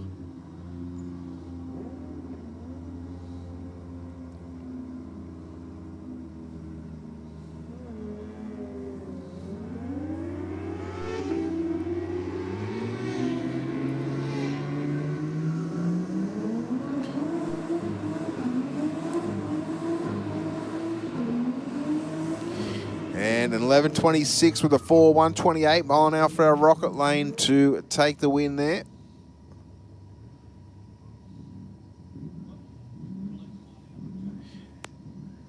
Yep, our Falcon friend in the Rocket Lane once again whiting us out on the start line. Well, they've actually raced each other every time tonight, I believe. The white car through the finish line with a 12:59 with a 6, 126 mile an hour. The Aeroflow lane building boost, basically just driving away from the start line, 2.4 to the 60. 105 mile an hour at half track, and through the finish line, 11:95 with a 5, 139 miles an hour mark. That just goes to show how lazy that car was off the start line. Yep. A 135 mile an hour run is a low 10, high 9. Yep. Every day of the week. Absolutely. Well, 150 miles an hour is 241 kilometres per hour. Yeah, it was designed to do that. I don't see. Every I don't, motorbike, I don't see the issue. Well, our Gold Rush pickup went 153. Yeah.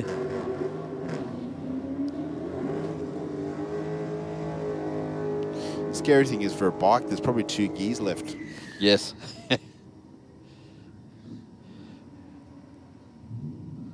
Well, the Kia are down in the rocket lane and up against the Chrysler. I think these two raced each other at least once before. I'm pretty sure that the Kia got the W. Pretty even off the start line. The Kia slightly better in the reaction time. And once again, Kia's out in front, Mark. 12.59 with a 112 mile an hour. And 12.7 for the Aeroflow lane. What did they? They were twin turbo V6, weren't they? Yes. I think they were 0 to 100 in like 3.5 seconds or something. They were very quick. Yeah. Certainly not what you'd expect from a Kia, but you know, it was good to see that the engineering team attempted something different and was pretty successful. They're actually loaded with extras in them, especially the GTs. It's I think there was talk about, yeah.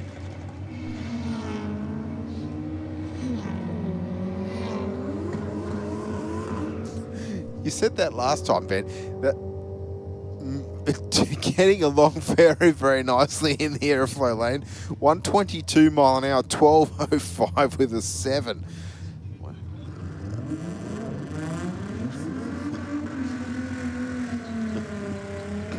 The Mini not too bad either, just quietly.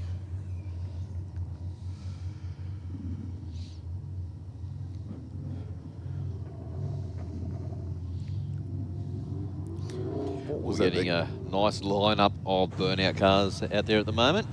Yes, I can see several already with the supercharger hanging out the bonnet. Hey, Steve. Yes, Stu. That maroon-coloured VH Commodore sitting below you. Yes. There's a gentleman that's behind the wheel that looks awfully a lot like Dom Lucci. Oh, really? Because Dom had a VK or VL, I thought it was. But anyway, he might have a nice little collection of super fast street cars then.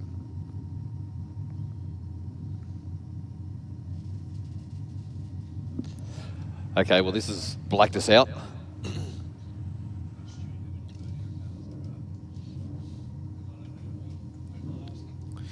Stewie, can you get your fingers and toes out and tell me how many Burnout cars we've got?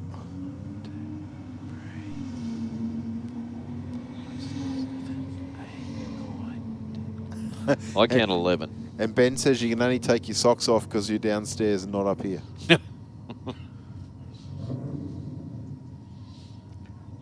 Well, I'm not a real good counter, but I counted 11.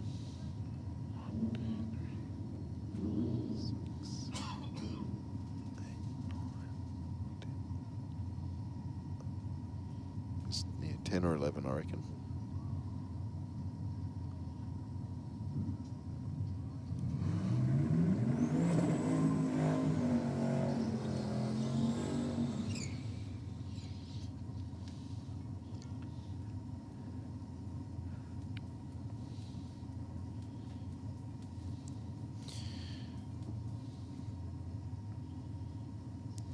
Something about the engine note of a turboed V8, isn't there? Yes. It's like this muffled, yes, you can hear it. I'm sounding a warning sound. You know, be ready.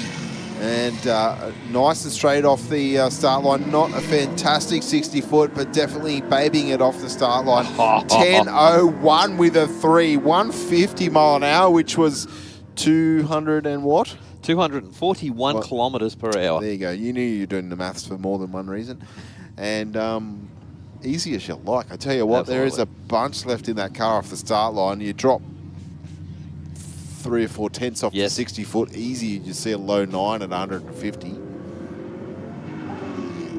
All right, Steve, we've got 11 burnout cars. There you go. Mark can count. I don't even have to take my shoes off. Where's your extra finger? I was born in Lithgow. All right. 2 thumbs. You got 2 thumbs. Okay. No offence to any of our viewers from Lithgow. Wow. That's where you have to have a... That's...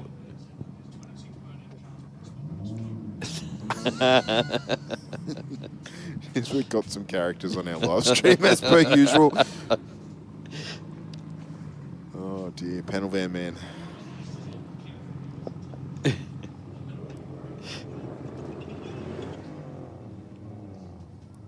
Oh, did something just go bang? Yeah, It sounded like something just went. It sort of went like a big free rev.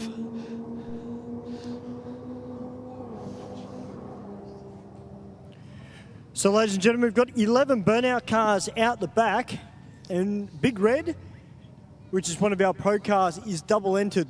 So that car will be coming out. Total of 12 skids tonight, and Fat LX is out the back, guys. So if you want to hear some great screaming, methanol burning, supercharged mayhem, make sure you're in the grandstand. You don't want to miss it, guys. It's a bit unfortunate there, though, for that Commodore driver. But all the burnout cars are marshalled out the back. We'll just get through all these cars and bikes, and then we'll get into the burnouts.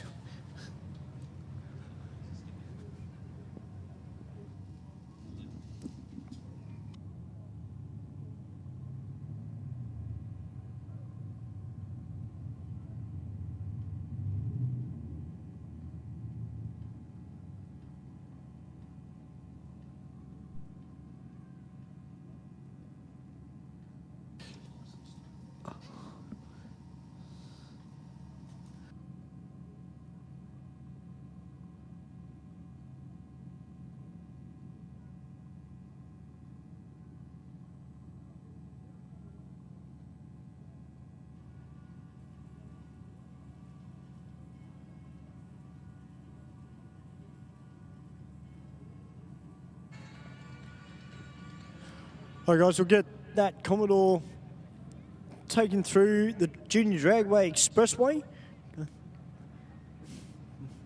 And we'll be back to racing very, very soon. We've got this very Balmain Tigers-esque. I don't know if he's a Tigers supporter, but, you know, it's those colours, the orange and black. First timer as well. Great to see some more first timers out here at Aeroflow Race for Real tonight, having an absolute ball. You know what, Steve? The last couple of weeks, we've had a lot of Euro cars out here. And I've got to say, and I hate to say this because, you know, I'm a big JDM fan, the Euro cars seem to be smashing all the JDMs at the moment. So I think the JDM crowd's got to pick their game up a little bit and take these Euro cars. You need because to bring the the next two out, time we Stu. have a theme night, You need to bring the 2 out and try and even the score up a bit.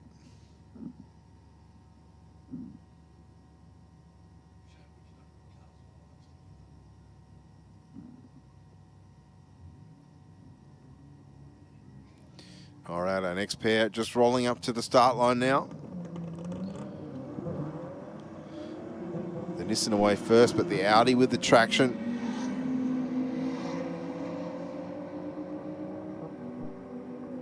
And I think the performance at the top end of the racetrack, 11:44 with a 121 miles an hour through the finish line.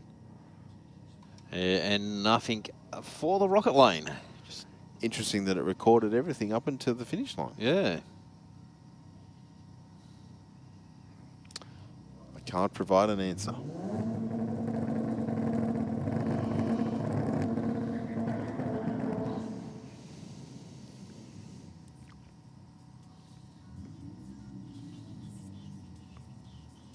Well, that's a pretty serious attempt at a burnout in the Aeroflow lane there, Mark. Yeah, the little Polo.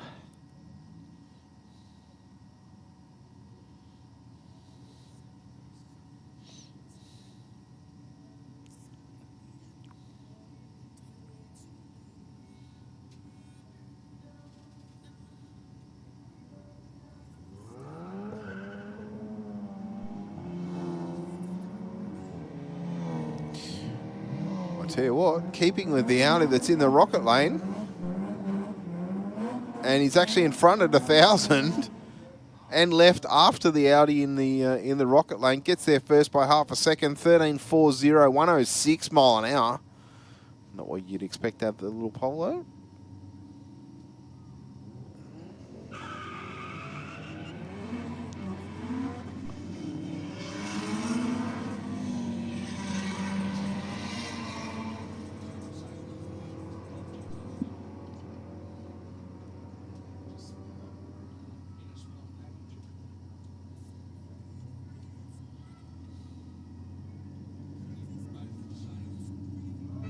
We've got one of the Kalidi Motorsport group out here now in the Commodore. But that Audi S3 out like a rocket.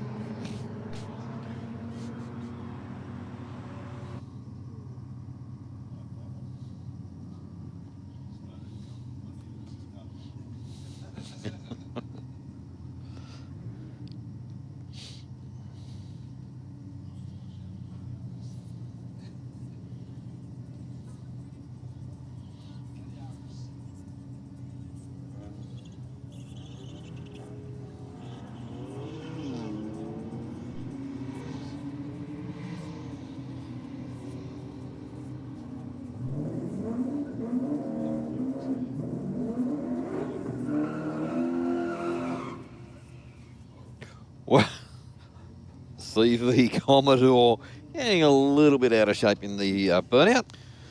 It's always interesting when we can see the whole side of the car from up here. Indeed. Taking on Braden in the RS3. Left before the tree came down and unfortunately won't get a time recorded anywhere down the racetrack.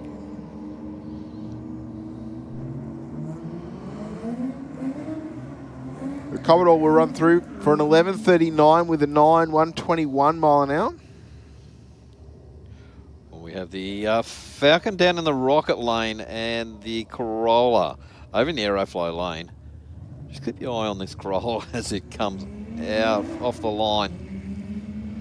Ooh, the Falcon blazing the tyres on the hit. So does the Corolla into second gear, still squirmish at 330. Chasing down the Falcon in the rocket lane. He's not going to get there though, but a 12.53 with a 120 mile an hour. And 13.7 for the rocket lane. Actually, I wouldn't be surprised if he's backed that one down a little bit. Yes. It wasn't as radical as what it usually is. Just trying to get some traction. Yeah. Get a representative ET at the top end of the racetrack. Good side-by-side race here. I think the SUV in the rocket lane is going to get there first. 13.39 with a 101 mile an hour through the finish line. And 15.2 at 96 miles an hour for the Aeroflow. And these guys from the Datsun Club. I think Stu has spoken to the driver in the Aeroflow lane previously. Yes. And this car, from memory, I think was a pretty rare beast. And we'll run on through for a 13.90, 99 mile an hour. And 16.2 at 93 miles an hour. Well, here is this two-door Monaro. This thing is just an absolute weapon of a car. But he's up against the big, heavy American muscle.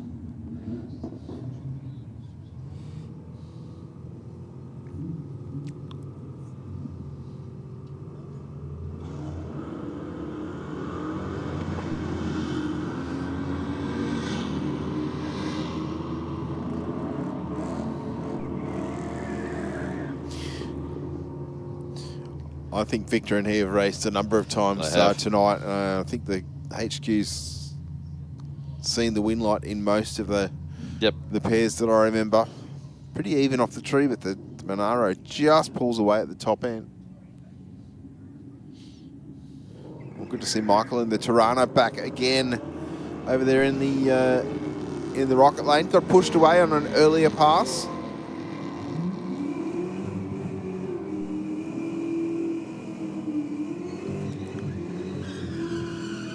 And the Aeroflow lane will get there first, a 12.98 with a 9 at 114 mile an hour. To a 14.4, I think it was, for the Tirana in the Rocket. Well, Cortina up against the Commodore.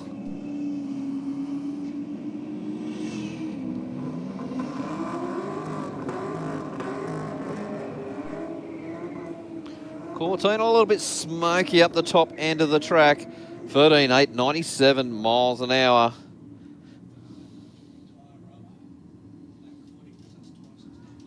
Yep.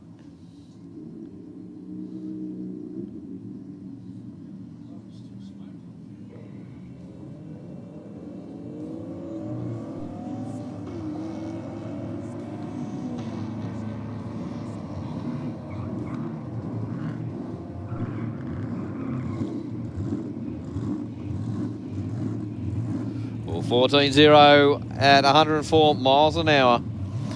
To a 14.2 at 100. We've got the Colorado in the Rocket Lane. Man with a smiling face with pocket money in his pocket. He can go to any tool shop he likes tomorrow and buy himself something. Or any shop for that matter. Rides on through for a 15.9, 85 mile an hour through the finish line. The quickest pass tonight from when we switched to Pro Tree was 15.4 with a 6.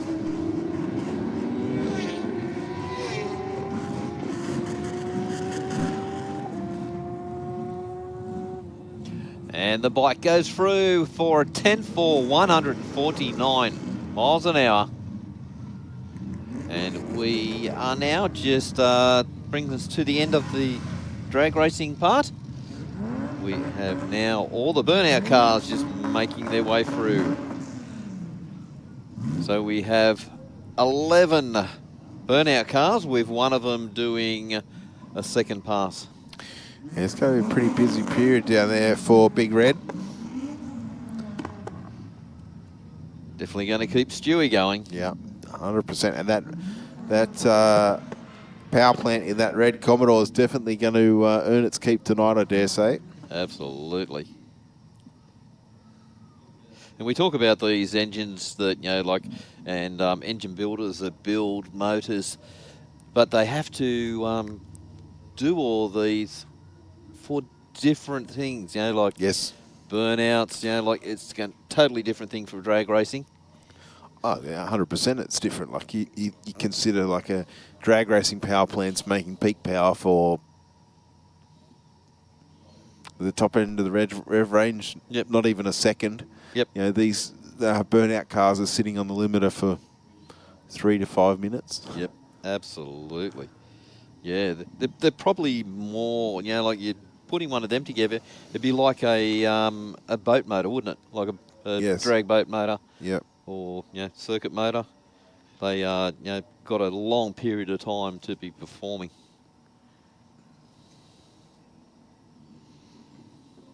Yeah, we're not too far away from getting our burnouts underway, of course.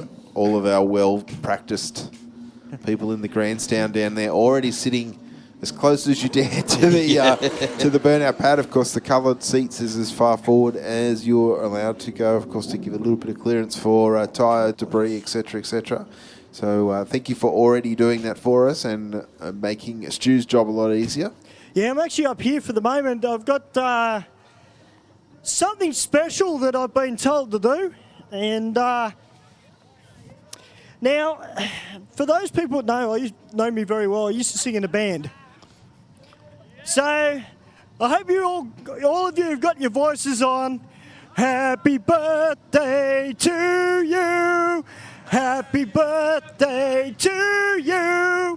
Happy birthday, dear Taylor. Happy birthday to you. Hip hip. Hip hip. Hip hip.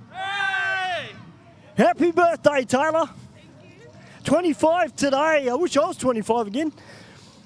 I'd be dangerous, wouldn't I, boys? Index Motorsport, the family have come out to play. You guys ready for skids? Oh, yeah. Big Red coming out first, as Steve and Mark mentioned. Blown, injected, methanol. Oh, what a mix. Mark, are you pumped? There's a Tirana coming out, Fat LX. Yeah, absolutely, Stu. I just heard that car rocking its way down through the burnout pad. Yep, absolutely. Can't wait. I'm blown away by your singing voice, Stu. Sorry, mate? I said I'm blown away by your singing voice. Yeah, well, nice work.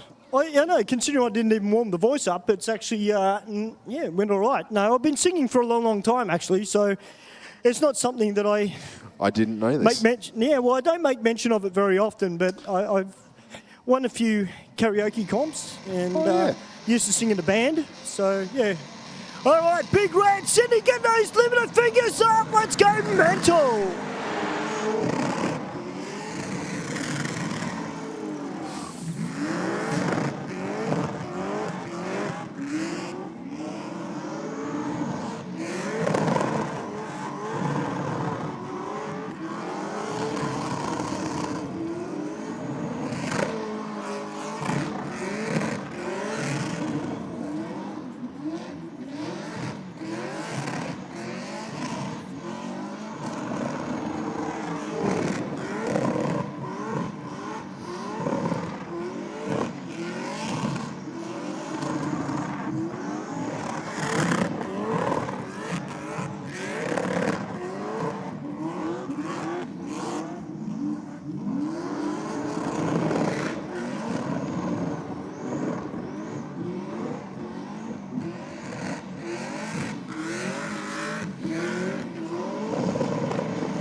Sydney Dragway made some noise for Big Red.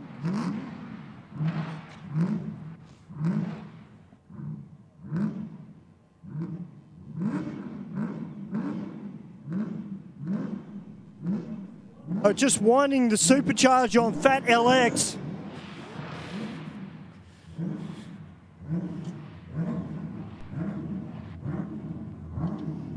Well, Stu, Big Red still had a minute and a half to get that set off then. He's just buying himself some more time to fit the new set of tyres.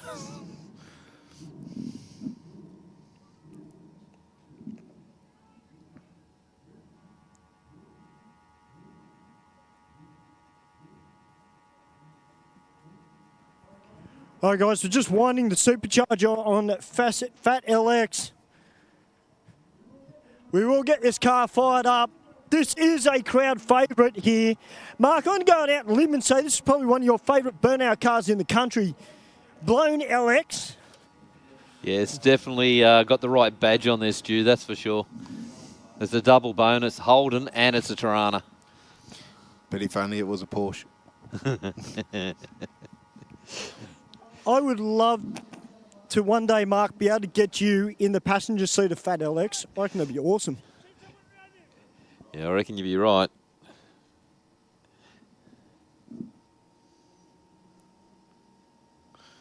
I reckon we need to pull some strings and get Stewie in a burnout car. Mm. He won't sleep for a week. We got him onto a stunt bike once. And how did that go? He went well. He went really well. Dangerous Dave. Attention in the grandstand. Greg from High Performance, or HV Performance, can you come down here, please? Towards where the burnout cars are starting. Greg, if you're up in the grandstand, can you make your way down towards where Fat LX is, please?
Okay, once again, Greg from Hypo Performance. Greg from Hypo Performance.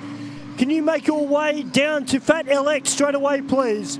Greg from Hypo Performance. Can you make your way down to Fat LX, please?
Great stuff there from the Silver VZ.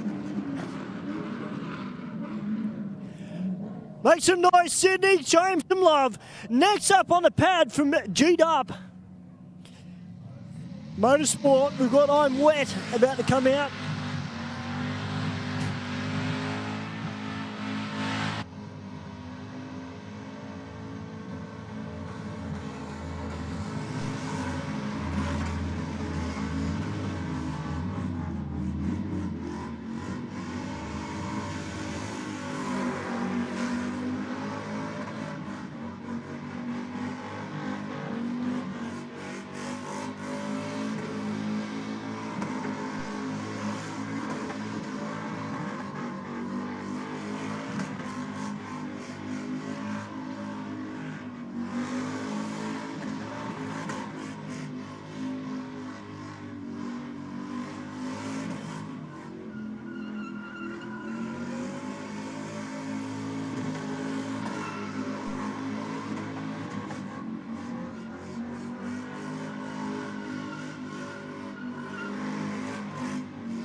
Oh, I'm wet there, getting a little bit hot under the collar.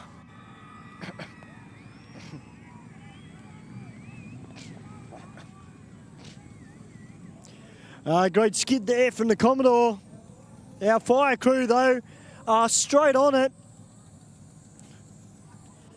They do a fantastic job here at Sydney Dragway, our fireys, not just for the drag racing, but for all the burnout competitors as well.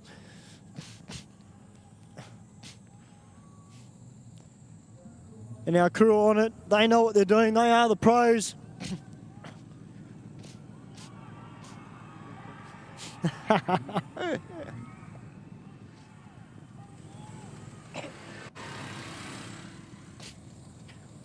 I'm sure we'll see that car back to live to fight another day.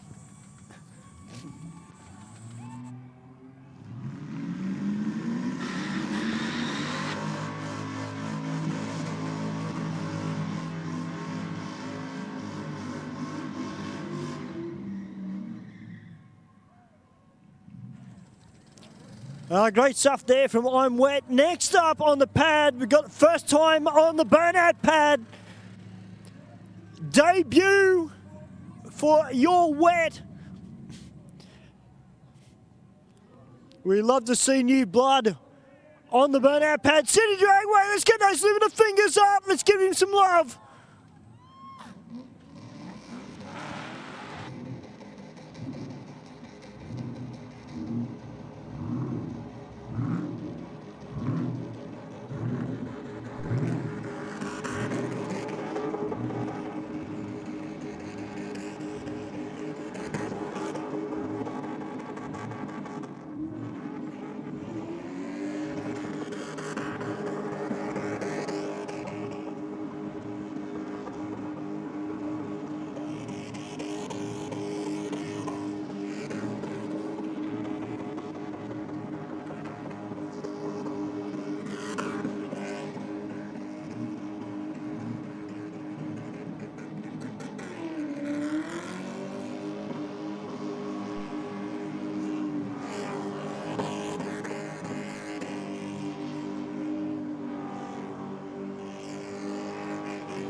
Great stuff there from the first timer.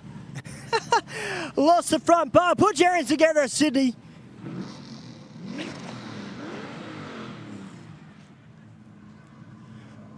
All right, Sydney. Where are the Kalini family in the stands?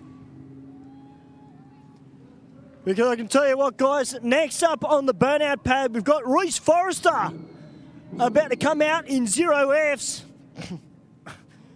from the Kalini Motorsport Group.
Great stuff there from Reese Forrester. Next up on the pad, we're used to seeing Rob in the panel van, and tonight he's out in the car called Hookta.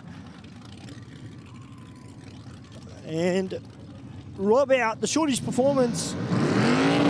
Kalini Motorsport Group. Short wheelbase, high horsepower, all naturally aspirated. This should be fun.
Right, guys, Diablo hitting the pad now. Always puts on a fantastic skid into the Falcon wagon.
Great stuff there from Diablo. The Falcon wagon.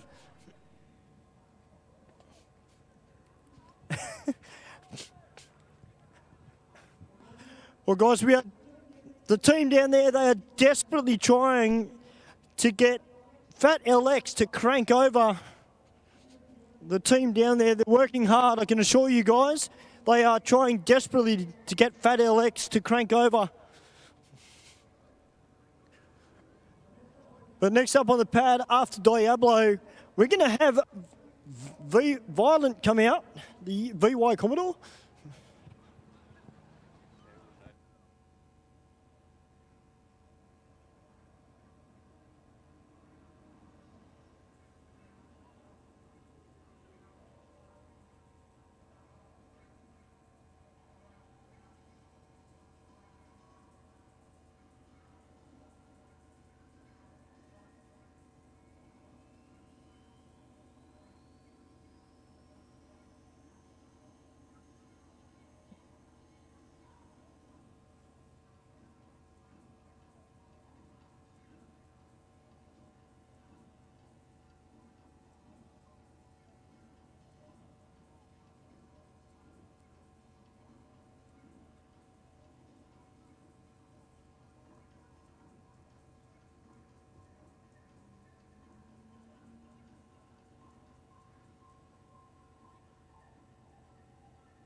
Well, Sydney, put your hands together for Diablo.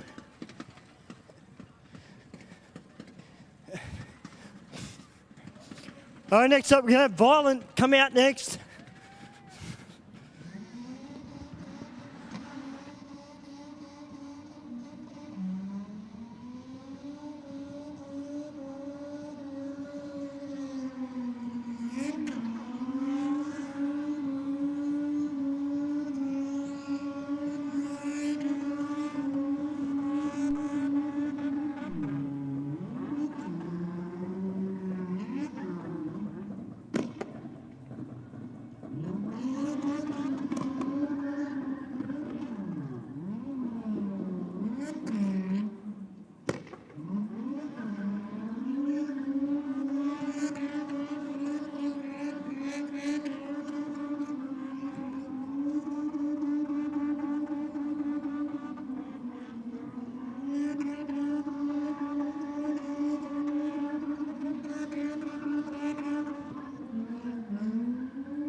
Great stuff there from Violent. Give him a round of applause, guys.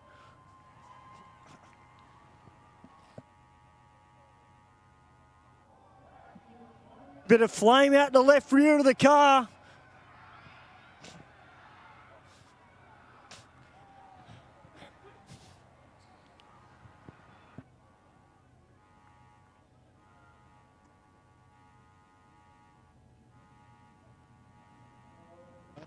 The pad is taking a few cars tonight.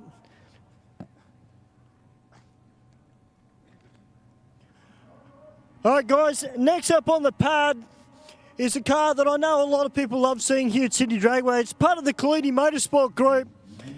Let's get those limited fingers up for Too Easy.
Oh yeah, for Maximum Shine Detailing, Kalidi Motorsport Group, that was Too Easy. Well guys, a little bit of bad news. We haven't been able to get Fat LX cranked over. Unfortunately, the starter motor has gone bye-bye. So got one last skid from Big Red to round out the burnouts tonight.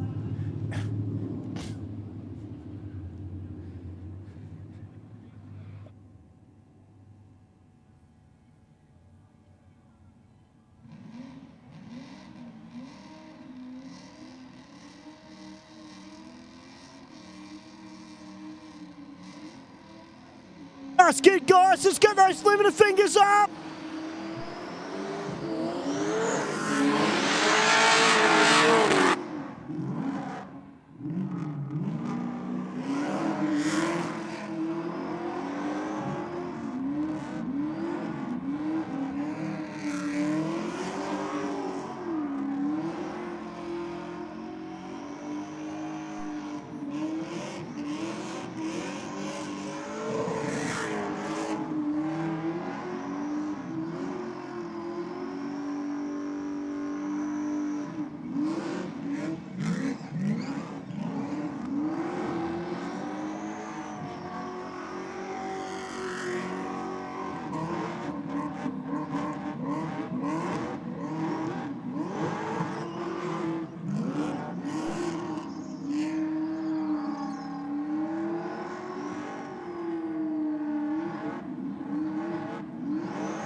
Red there, I think, getting a little bit lost in the smoke.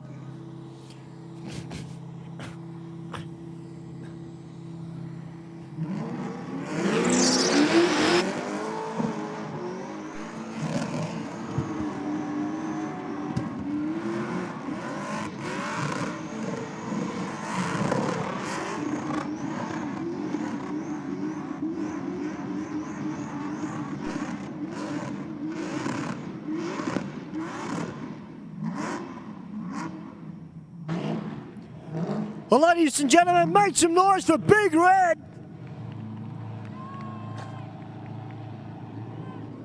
Well, ladies and gentlemen, that concludes tonight's Aeroflow Race for Real.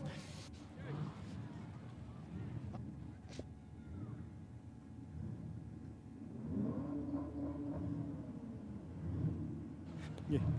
Unfortunately there, guys, we couldn't get Fat Alex going, but you know what? It'll be back to fight another day. Thankfully, it's nothing major. But once again, guys, thank you very much, guys, for being a big part of Aeroflow Race for Real tonight. Steve and Mark in the box and everybody watching around the world via the YouTube. Hope you guys have had a fantastic night. It has been crazy out here. Can feel the energy coming back, boys. That's exactly right, Stu. What a fantastic way to finish off the evening there with some fantastic burnouts on the Sydney Dragway burnout pad. Once again, thank you to all of our competitors that came out tonight in the burnouts, on the bikes and in the cars, of course, that we saw running down the quarter mile earlier tonight. Thank you to all of our officials that forever work so hard to keep this place operating the way that it does, and to provide our patrons and viewers with a fantastic show. If you do want to join the Sydney Dragway official list, please get in contact with our office during office hours and let them know your skills. If you have a preferred skill set, more than happy to hear from you. Everything from track officials to production, commentary, fireys, all that sort of stuff. As I said, if you're interested, just get in contact with the office and we'll go from there. Thank you to all of our sponsorship partners for their ongoing support of the venue. And on behalf of the commentary team here, Stewie, Ben, Mark and myself, we look forward to seeing you all again next week here at the Aeroflow Race for Real on Wednesday night. Keep in touch with the socials on Facebook and keep an eye out on the track's website, www.sydneydragway.com.au. We look forward to seeing you all again here next week. Good night.